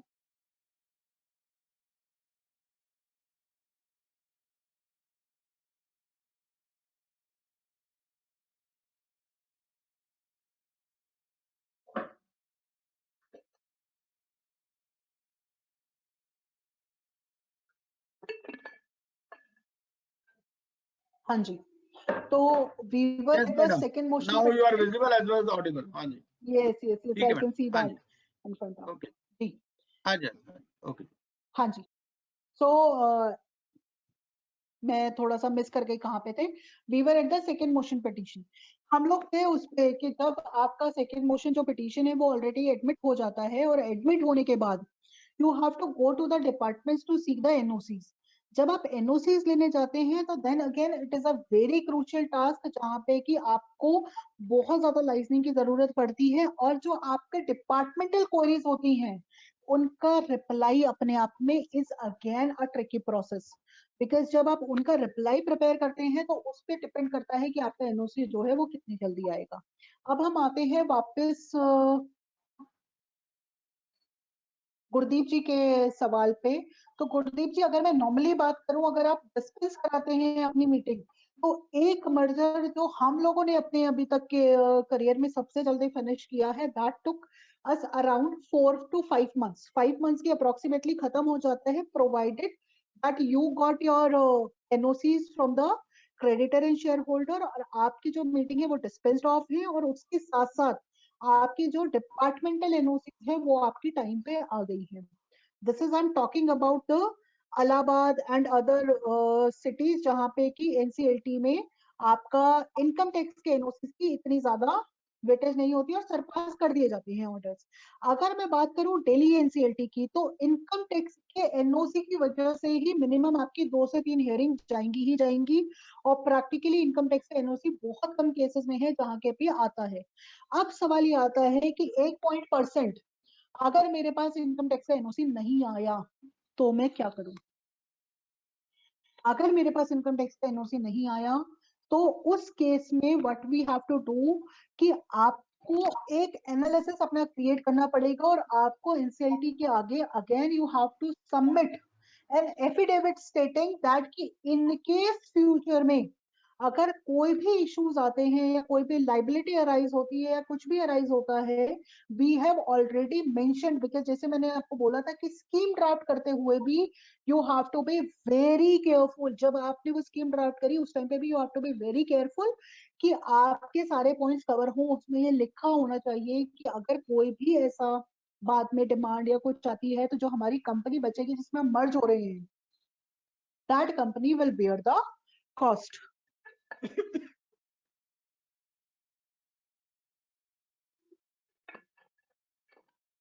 इसके बाद जब आपका सेकंड मोशन एक बार पास हो जाता है, इसमें एक चीज और है बीच में, जब आप सेकंड मोशन के पिटीशन जो है वो फाइल करते हैं तो जहां पे आपको डिपार्टमेंट्स को सर्व करने को कहा जाता है, उसके साथ साथ आपको न्यूज़पेपर में ऐड देनी होती है, एक इंग्लिश में और एक किसी भी वर्नाकुलर लैंग्वेज में, जो कि कंपनीज एक्ट में मैक्सिमम जगह पे वो वही है कि you have to give an ad in a vernacular language या फिर एक English newspaper. Just allow me a second.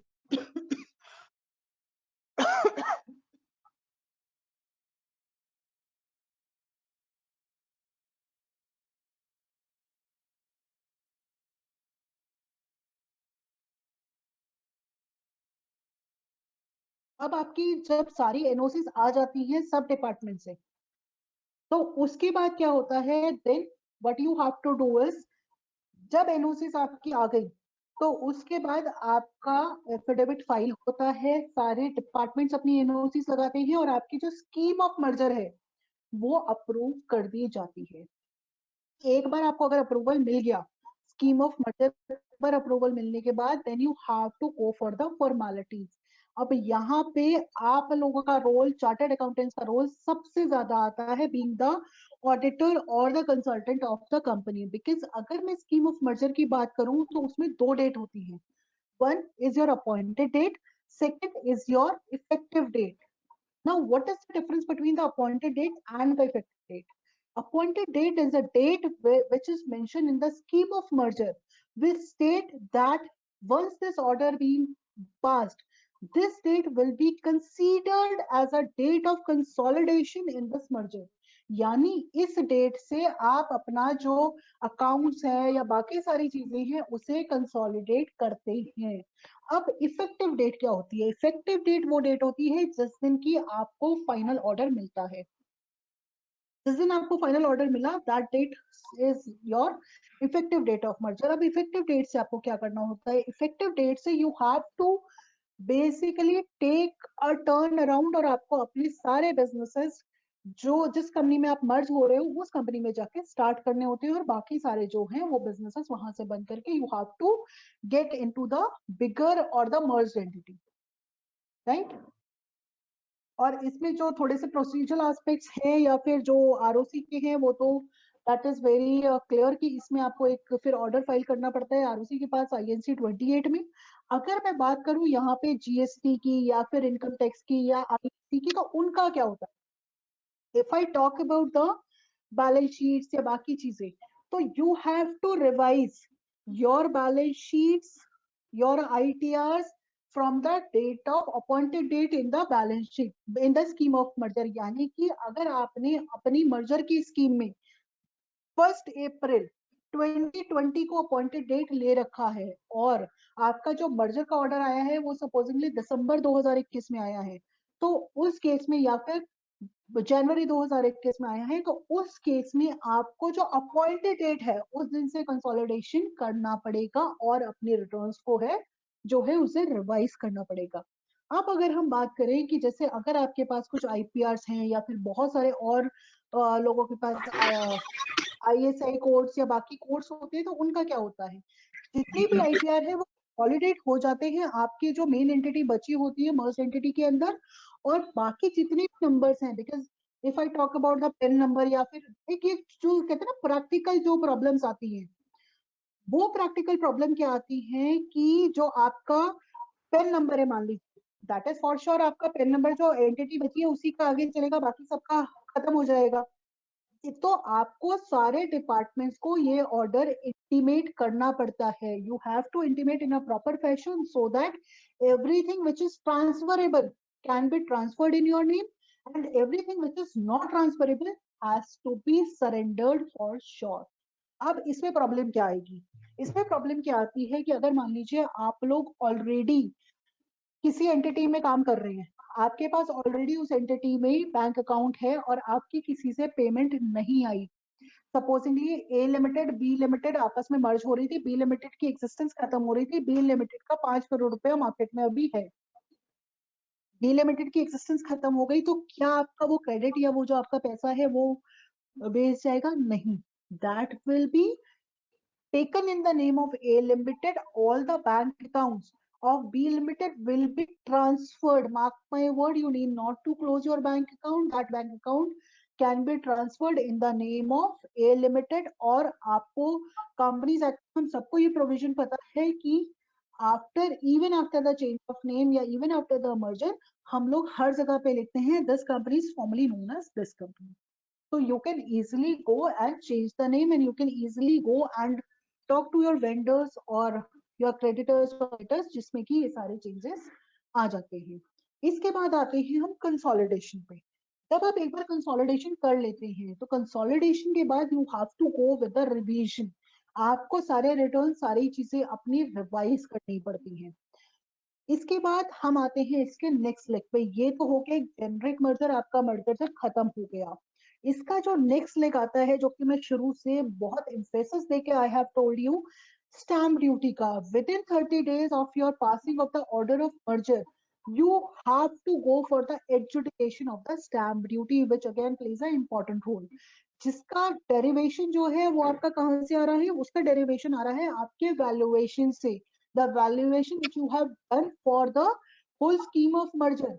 जो भी आपकी, इसमें एक चीज और ख्याल कीजिएगा, अगर मान लीजिए एक प्रैक्टिकल एग्जांपल लेते हैं, स्टैम्प ड्यूटी क्योंकि स्टेट सब्जेक्ट है, और स्टेट सब्जेक्ट में अगर मान लीजिए आपकी एक लैंड का पीस दिल्ली में है, दूसरा लैंड का पीस गुड़गांव में, आपकी मर्ज एंटिटी दिल्ली में है, या दोनों कंपनी का रजिस्टर ऑफिस दिल्ली में है, तो अगर आप ट्रांसफर करते हैं तो फिर आप स्टैम्प ड्यूटी कैसे पे करेंगे? Then you have to go for the education, because this is a state matter and every state will try to interfere in it, और वो ये बोलेगा कि हमारे स्टेट की स्टैम्प ड्यूटी मैं वेव क्यों करूं, why should I wave my stamp duty. अच्छा, इसमें मैं एक चीज और बीच में आपको बताना चाहूंगी कि इन केस अगर मान लीजिए if you have two entities, one entity is in Delhi and other entity is in UP, तो अगर आप उन दोनों का मर्जर करना चाहते हैं तो जो आपका एनसीएलटी का जुरिडिक्शन है वो एक बैठेगा इलाहाबाद और दूसरा जो बैठेगा वो बैठेगा दिल्ली। तो इन केसेस में rather than going to both of the NCLTs, it is always advisable that you shift the register office of that company to the single state wheresoever you want your entity to be existing, जहां पे आप चाहते हो कि आपकी जो ultimate merge entity है वो एग्जिस्ट करे। तो this is a practical thing which I am telling you, it's better to shift that entity to the state जहां पे आपको merge entity रखनी है, so that you don't have to go with the approvals of 2 NCLTs, you don't have to go to the approval of 2 RDs, दो जगह से आपको सारी NOCs या वो डालनी नहीं पड़े। So it's better to shift that what you say, that shift that company to a single state and then go for the petition of the merger। इसके बाद मैं आपको वो बता रही थी, you have to go for the adjudication of your stamp duty। Once the adjudication is done, because आपने पीछे देखा होगा there are lots of cases, 99.9% cases में लोग मर्जर के ऑर्डर की स्टैंपिंग कराते ही नहीं है, unless and until you are getting your merger done with some big fours or some top-notch law firms. There are very few firms which are doing stamping of merger, और इसमें penalty जो है वो आपके stamp act में up to 10 times है, that is again a huge amount. इसीलिए it is always advisable, जब भी आप अपने क्लाइंट को मर्जर एडवाइस कर रहे हैं या आप अपनी कंपनी के लिए भी मर्जर देख रहे हैं, do consider the stamp duty amount, make sure to put the application of adjudication within 30 days, otherwise even a single day delay can lead you to the penalty of up to 10 times of the stamp duty, which will again come at a huge amount and which can actually shaken up your the scheme of merger or the purpose of the merger as such.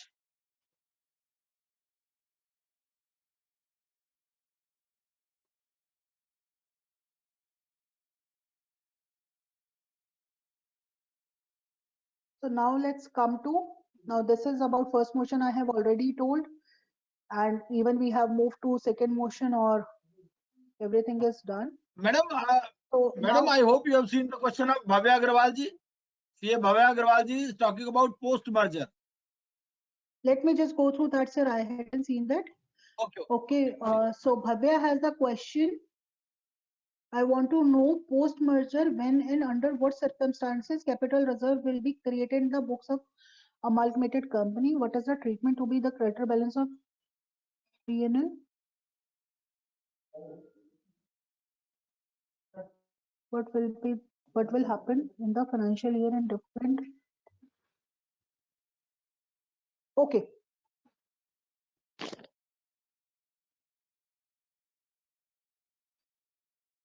So Bhavya, I have already answered to your question on the effective date and the appointed date. That has already been answered without seeing your question. If I talk about the balances, see, whensoever we talk about the balance sheet of a post-merger scenario, all the amounts as it is will be consolidated to the entity which is left around. जितने भी आपके supposedly ए और B का merger हो रहा है, तो जो भी अमाउंट आपका ए में आ रहा है उसे आप एज इट इज कंसोलिडेट कर देते हैं आपके जो एंटिटी बचती है उसके अंदर, because both of your question are of the same nature, which says कि इसके बाद पीएनएल में क्या इम्पैक्ट आएगा और उसके बुक्स में क्या इम्पैक्ट आएगा। तो दोनों की बुक्स में क्या होता है, that all the amount get consolidated into the, someone is saying something, anyways, जो आपका अकाउंट्स होते हैं वो कंसोलिडेट हो जाते हैं। सपोजिंगली मान लीजिए आपकी शेयर कैपिटल एक कंपनी की 10 लाख रुपए है और जो बाकी एंटिटी आपकी मर्ज हो रही है उसकी किसी के 5 लाख है, किसी के 6 लाख है, तो जो आपकी कंसोलिडेशन होती है वो दोनों एंटिटीज की शेयर कैपिटल, कैपिटल रिजर्व्स या बाकी सारी चीजें जो हैं वो सारी 100% कंसोलिडेशन में आ जाती है, उन्हें कंसोलिडेट कर लिया जाता है। इसमें मैं एक चीज और आपको बीच में बताना चाहूंगी यहाँ पे, सपोजिंगली मान लीजिए आपकी जो कंसोलिडेटेड कैपिटल है वो 15 लाख रुपए आ रही है, लेकिन स्वैप रेशियो के हिसाब से आपको जो इश्यू करने हैं वो 20 लाख रुपए इश्यू करने हैं, तो यू हैव वेरी श्योर आपने अपनी स्कीम ऑफ मर्जर में इसे कैप्चर किया हुआ हो। अगर आपने अपनी स्कीम में इसे कैप्चर नहीं किया कि in case it is required we will increase the share capital or the share capital will be increased without an impact because there is a provision if you merge the capitals of a company तो आपको दोबारा stamp duty पे नहीं करनी पड़ती। लेकिन अगर आपको कभी भी कैपिटल इंक्रीज करनी है तो जो एमसी की फीस आएगी दैट यू हैव टू पे, तो आपको इफेक्टिवली वो 5 लाख या 10 लाख रुपए इंक्रीज करनी पड़ेगी, पहली चीज। दूसरी चीज, शेयर होल्डर का ट्रीटमेंट शायद आपने इसमें पूछा है कि क्या होगा। इसमें बेसिकली क्या होगा कि जिस दिन आपका ऑर्डर आ गया आफ्टर दैट ही आप इफेक्टिव डेट के बाद ही शेयर अलॉट करते हैं, उससे पहले नहीं करेंगे। अपॉइंटेड डेट को नहीं करते। Appointed date is a date which is meant only for the consolidation of the accounts. जो आपकी स्कीम है वो इफेक्टिव किस दिन से होगी, वो उस दिन से इफेक्टिव होगी जिस दिन आपकी स्कीम जो इफेक्टिव होगी वो उस दिन से इफेक्टिव होगी जिस दिन आपका ऑर्डर पास होगा। अब इफेक्टिव डेट का एक और इम्पैक्ट क्या होता है, अगर आप स्कीम ध्यान से पढ़िए तो हर स्कीम में लिखा होता है कि जो शेयर होल्डर्स हैं सारे, सॉरी, जो आपके एम्प्लॉइज हैं या जो और जितने भी आपके जो आप कह सकते हैं रिलेटेड लोग हैं कंपनी से, वो सारे जाके दूसरी कंपनी में मर्ज हो जाते हैं, या फिर उसमें स्कीम में उसका प्रॉपर ट्रीटमेंट लिखा होता है, how you are planning to treat those individuals. तो उनका जो पेरोल चेंज होगा, अब इसमें मैं आपको एक प्रैक्टिकल सी चीज बताती हूँ। मान लीजिए आप क्या कहते हैं एम्प्लॉयज आपके शिफ्ट हुए, तो पीए, पीएसआई और बाकी सारी चीजें क्या होती है वो सारी फिर उसमें you have to intimate the department and they will then merge that and they will take that as a consolidated thing, because at that moment you are not terminating any employee, because अगर आप वो देखेंगे तो termination वाला employees का अगर आपका clause implement हो जाता है तो आपका फ्री ऑफ ग्रेचुटी सारी चीज का लेबर लॉस जो है वो पूरे इम्पैक्ट में आ जाएंगे and you have to pay them off. So in the case of merger, you need not to pay them off because they are being consolidated and they are being given a bigger version and they are being even going to a bigger organization. We have one more question. Hi, ma'am. This is Bhavya Agarwal. Ma'am, basically we had a merger in our firm, and there was a difference in the dates in the financial years. In fact, जो effective date है वो तो एक year में fall करी, जिसमें हमने consolidation के बाद में हमने वी हैव कंसिडर्ड पीएनएल वगैरह और जो कैपिटल रिजर्व्स है वो हमने बनाए, बट क्योंकि issue of share was done in the next year, तो हमें 31 मार्च को हम लोग क्या सिर्फ करंट लाइबिलिटीज में जो शेयर होल्डर्स हैं जो बाकी कंपनीज के, उनकी लाइबिलिटी रिकॉग्नाइज करेंगे, या क्या मतलब हमको उसको कौन से हेड में रिकॉग्नाइज करना है उसकी लाइबिलिटी को, बिकॉज वो शेयर तो अगस्त में जाके इशू हुए। ओके, भव्या शायद आपने थोड़ा सा लेट ज्वाइन किया है, बिकॉज ये स्टार्ट करते ही हम लोगों ने ये डिस्कस किया था। इसमें बेसिकली होता क्या है, if I talk about the appointed date and the effective date, 99.9% merger के केसेस में क्या होता है कि आपकी जो अपॉइंटेड डेट होती है वो किसी पुराने ईयर की होती है और वो हमेशा दो अलग फाइनेंशियल ईयर में फॉल करती है। तो इस केस में you have to firstly revise your returns for that date. मान लीजिए अपॉइंटेड डेट आपकी 2019 है, तो आपको उस फाइनेंशियल ईयर की बैलेंस शीट, बिकॉज आपकी अपॉइंटेड डेट है, कंसोलिडेशन आपने बैकडेटेड करी है, तो आपको रिटर्न्स रिवाइज करने पड़ेंगे। As far as your this shareholders and the liability other things are concerned, although ये लोग जो हैं आपका इन्हें जो शेयर इशू होंगे ये उस फाइनेंशियल ईयर में इशू होंगे जिस फाइनेंशियल ईयर में आपको क्या कहते हैं आपका इफेक्टिव डेट फॉल कर रही है। तो इसको you have to go for the what you say, आप इसे एज अ लाइबिलिटी ही शो कर सकते हैं, because at that date you can not show them as a shareholders in the company. We cannot issue the shares as on 31st March. Only होता है effective date.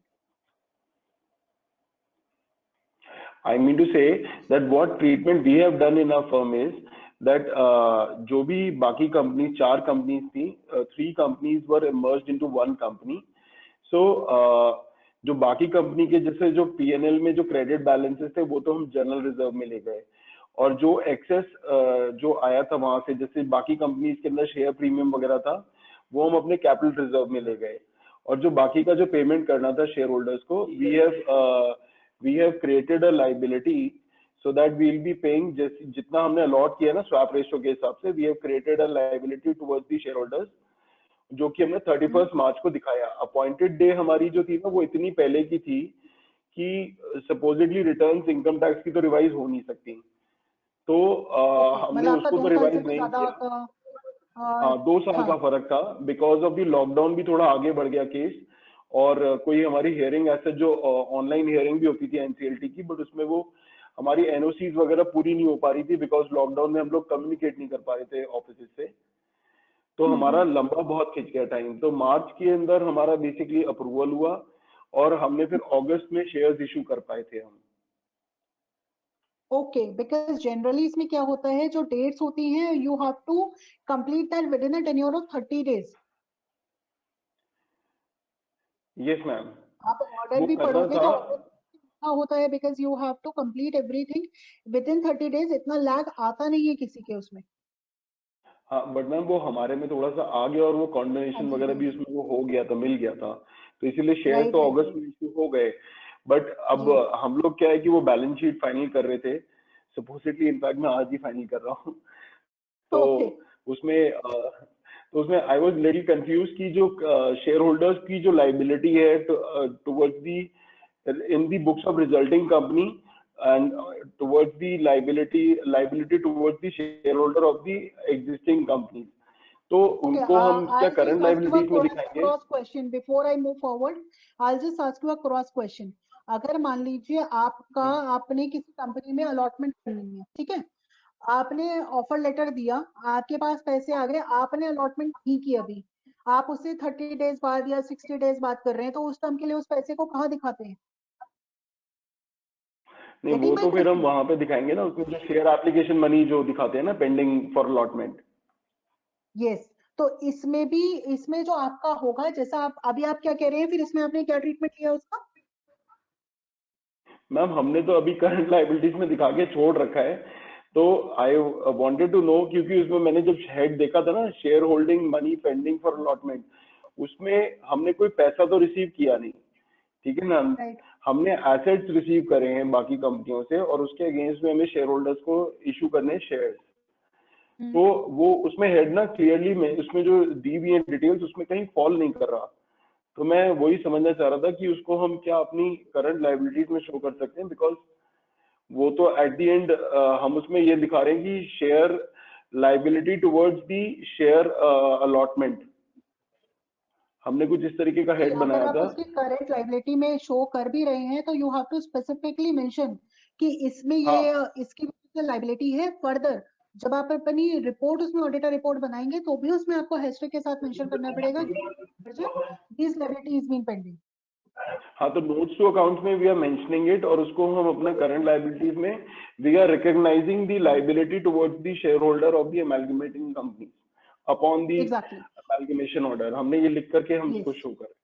हाँ जी, वो it is just a matter of time. आपका लग ऐसा था कि वो मार्च और वो जस्ट आपका 1 महीने के अंदर थोड़ा सा गैप, हाँ गैप की वजह से फर्क आया। राइट। तो अरुण मलिक जी का एक क्वेश्चन है, most welcome. Advertisement of a transferee company is to be put in the national paper or in a, this we have already discussed, Arun. Basically you have to publish that in a newspaper जिसका wide circulation हो उस area में जहां पे कि आपकी company का register office है। One has to be in the vernacular language and other has to be in English compulsory. Okay, thank you. Next is Nitin ji का कोई क्वेश्चन है, if a company has a asset let's say land and building in Haryana,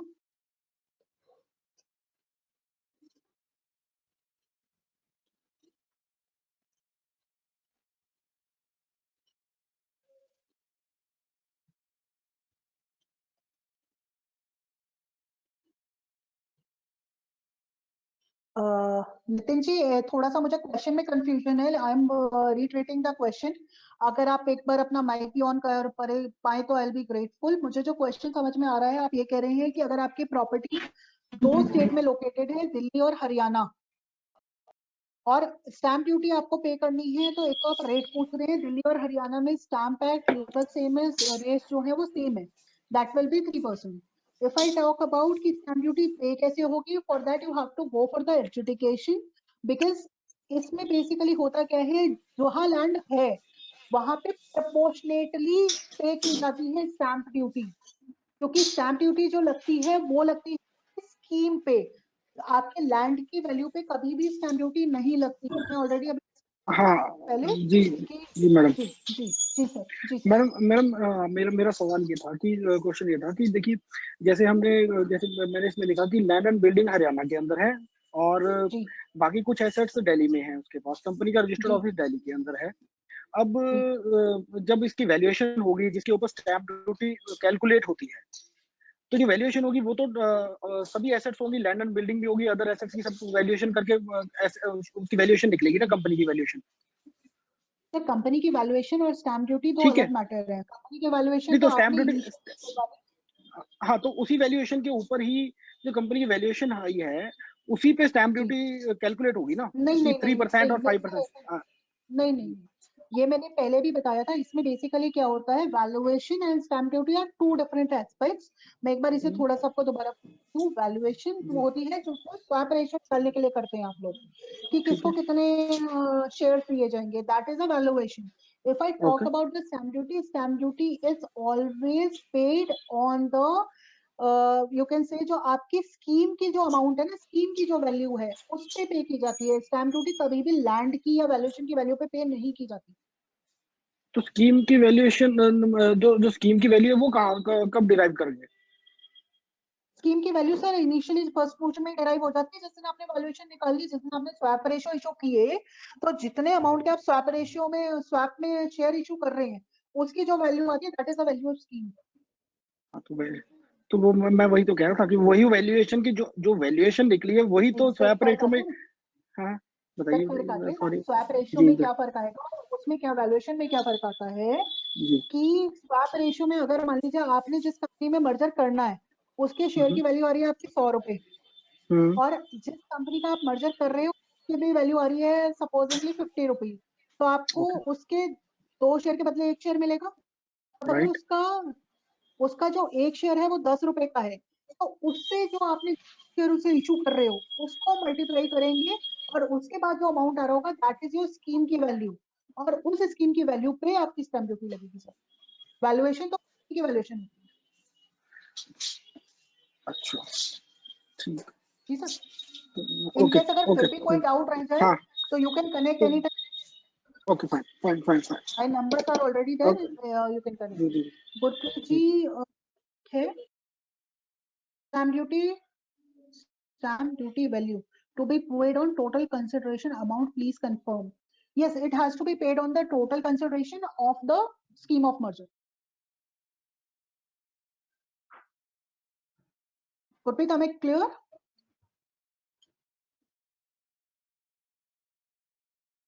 Perfect. So now moving forward, I believe queries.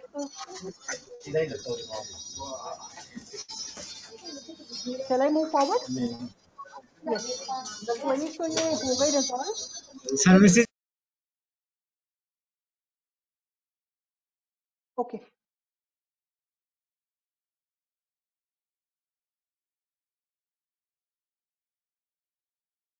Okay. Let's just forward on to this. अब हम आते हैं, जो मैं आपको एक मोस्ट इम्पोर्टेंट बता रही थी उस टाइम पे. Can I move forward? Okay.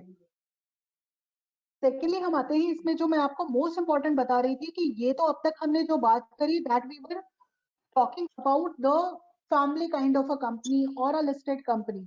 इसमें मैं अब एक बार आपको लेके चलूंगी, लिस्टेड कंपनी का ऑलरेडी मैं आपको बीच में बता चुकी हूँ, इसमें मैं आपको लेके चलूंगी एक बार एनबीएफसी के पास. बिकॉज जब भी आप एनबीएफसी का मर्जर करने जाते हैं तो इसमें, जैसे मैंने आपको बताया, जब भी एनबीएफसी के लिए आप कुछ भी करने जाते हैं तो आपका जो आरबीआई है that will come into play. RBI का रोल है जो वो आ जाता है। अब इसमें क्या होता है कि अगर आप किसी कंपनी को एनबीएफसी में मर्ज करते हैं तो ये मर्जर होता क्यों है, सबसे पहले तो हम ये देखते हैं। अगर आप लोगों ने बहुत कॉमनली सुना होगा, अगर मान लीजिए आपके पास कोई कंपनी है, छोटी कंपनी है, और आप अगर उसे किसी लिस्टेड एंटिटी में मर्ज कर देते हैं तो अल्टीमेटली सारी जो असेट्स लायबिलिटी सब है वो लिस्टेड कंपनी के पास हो जाती है, तो वो कंपनी भी ऑटोमेटिकली लिस्टेड कंपनी बन जाती है।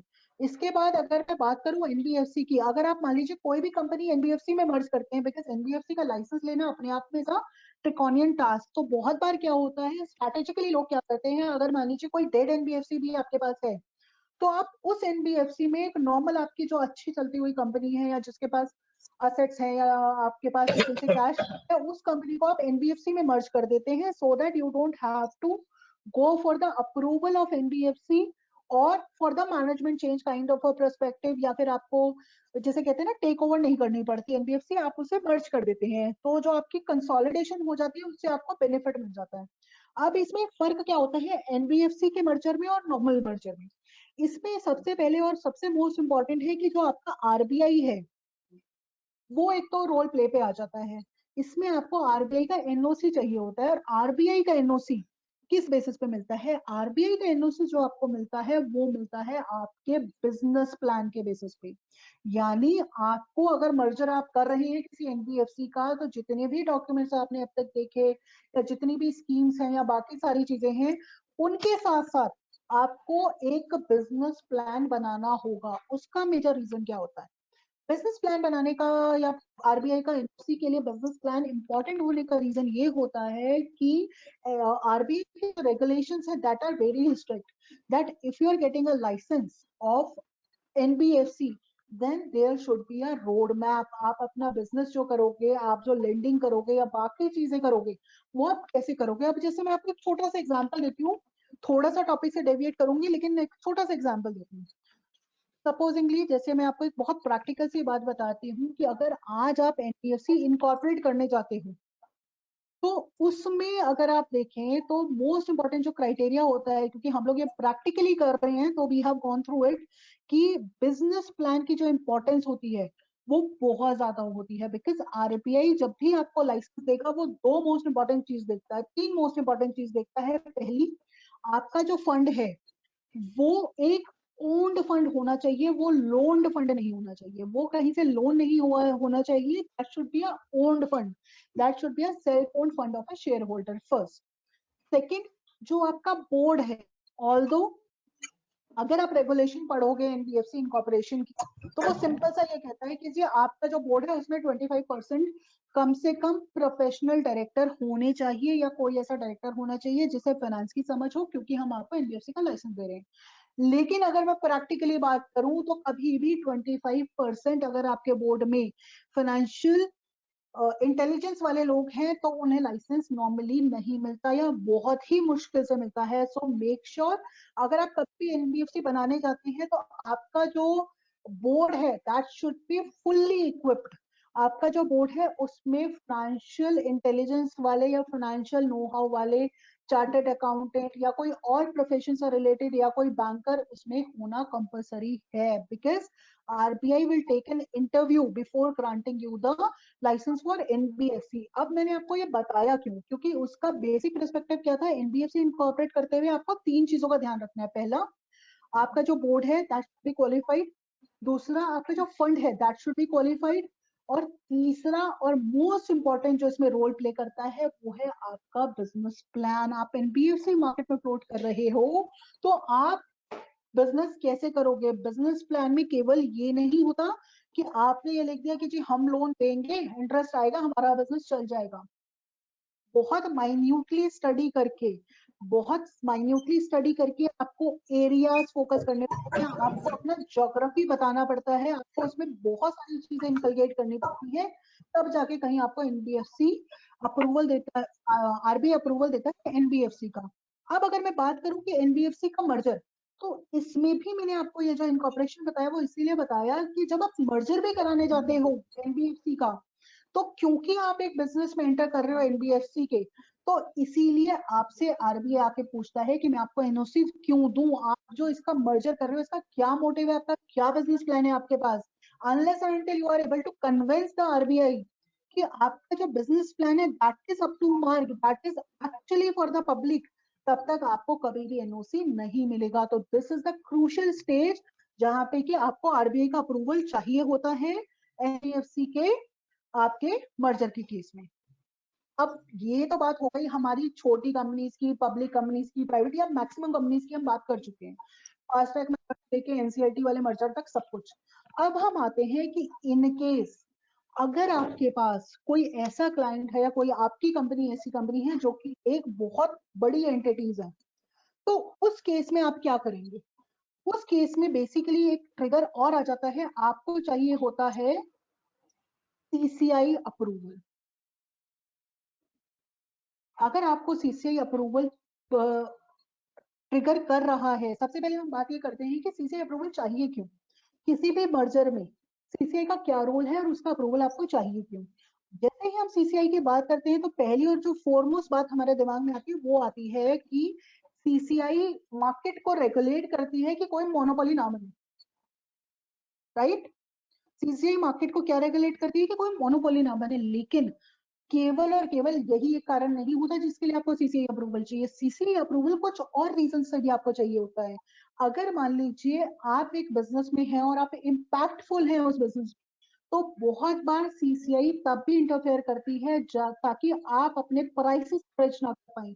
आपने देखा होगा रिसेंटली बहुत सारे केसेस हैं सीसीआई में जो चल रहे हैं, मैं मर्जर का केस नहीं बता रही, in general make my trip या जितने भी ये एजेंसीज हैं जो प्राइसिंग जो है वो कम कर देती है, तो प्राइसिंग कहीं से भी जो है वो मतलब डिफॉल्ट में ना आए, या फिर आप मार्केट में कंपटीशन तो किल करें ही नहीं, ये तो मेन मोटिव होता ही होता है। उसके साथ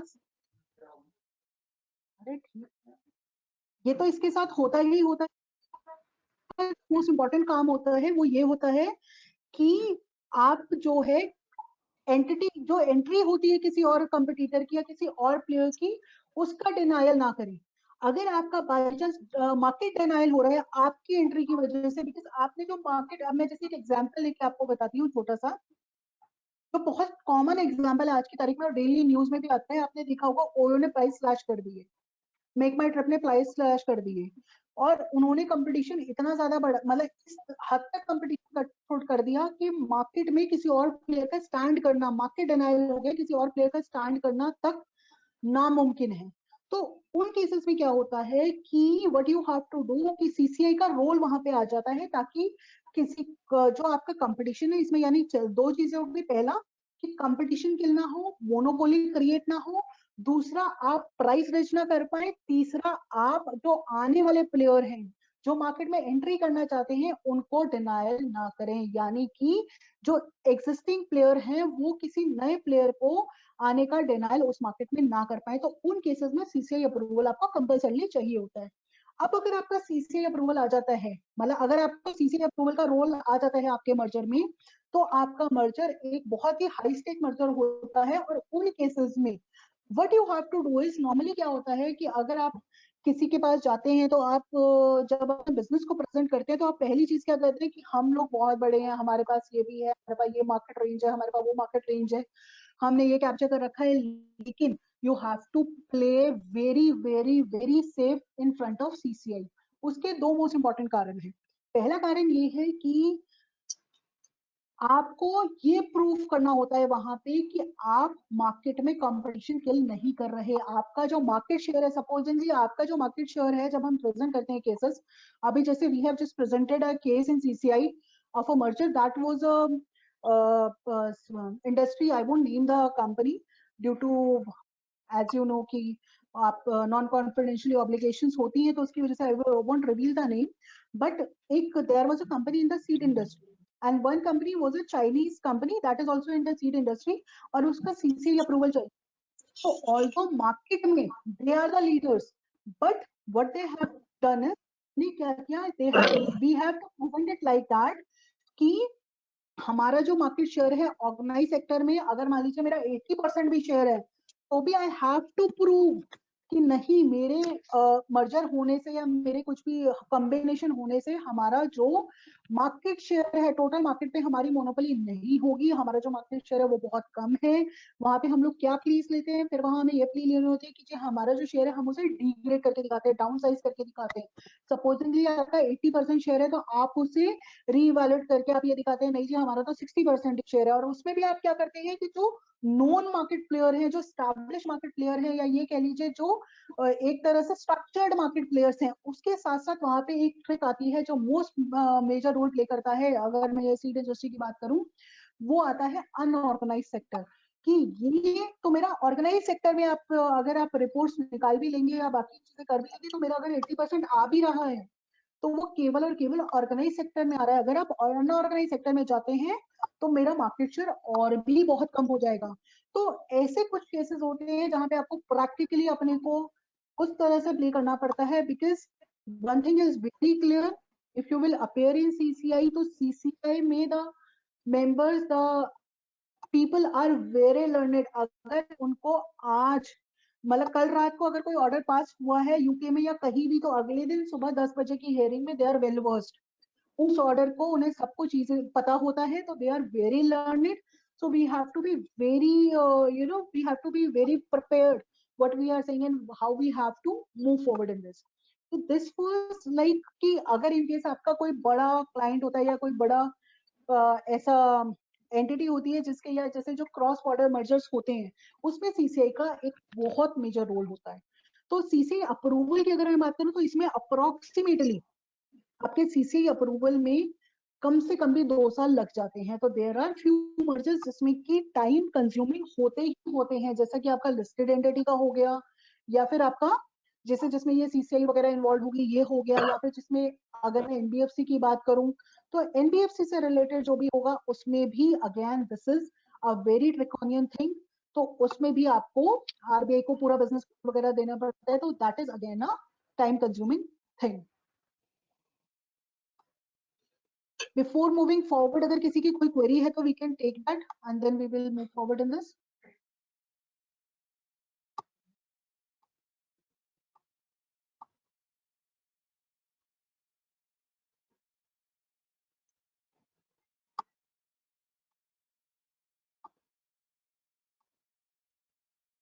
I don't think कि कोई और इसमें query है।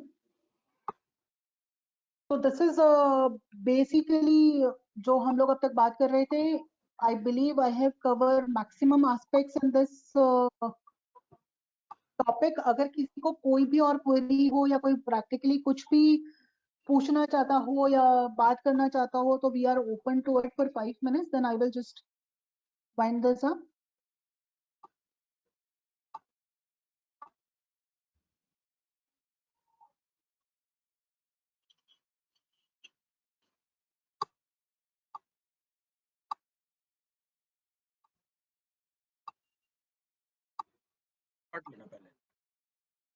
I think we should wind this up session.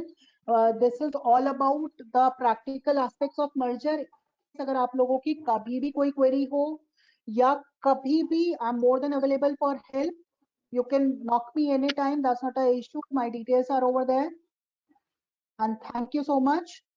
And thank you Bhavya for appreciating.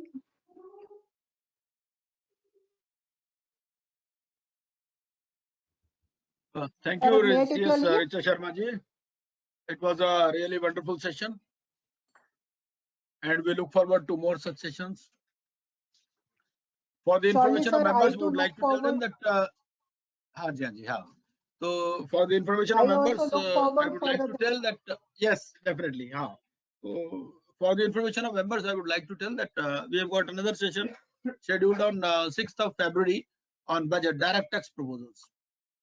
That will be taken by Avinash Gupta ji, who is an IRC member. Timings are from 3 to 5 p.m. 3 p.m. to 5 p.m. Details will be forwarded to you in the group and on mail also. So please keep supporting us in our academic adventures. We keep arranging sessions on IBC also from time to time, and information regarding that is shared in social media also. They are almost all free sessions. So if any one of you is interested, so they can join that also. Bhardwaji is also with us for concluding remarks. Bhardwaji, please. Sir, I am extremely sorry. There was some issue with my audio device today, so I could not connect with you during the whole program. I am thankful to Richa Sharma for sparing her valuable time for guiding our members.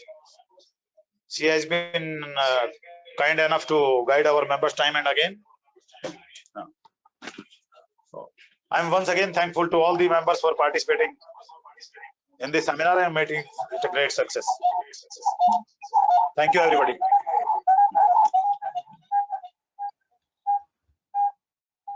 Madam, with your permission, we would like to end the session now. Thank you. Thank you, Abhijit.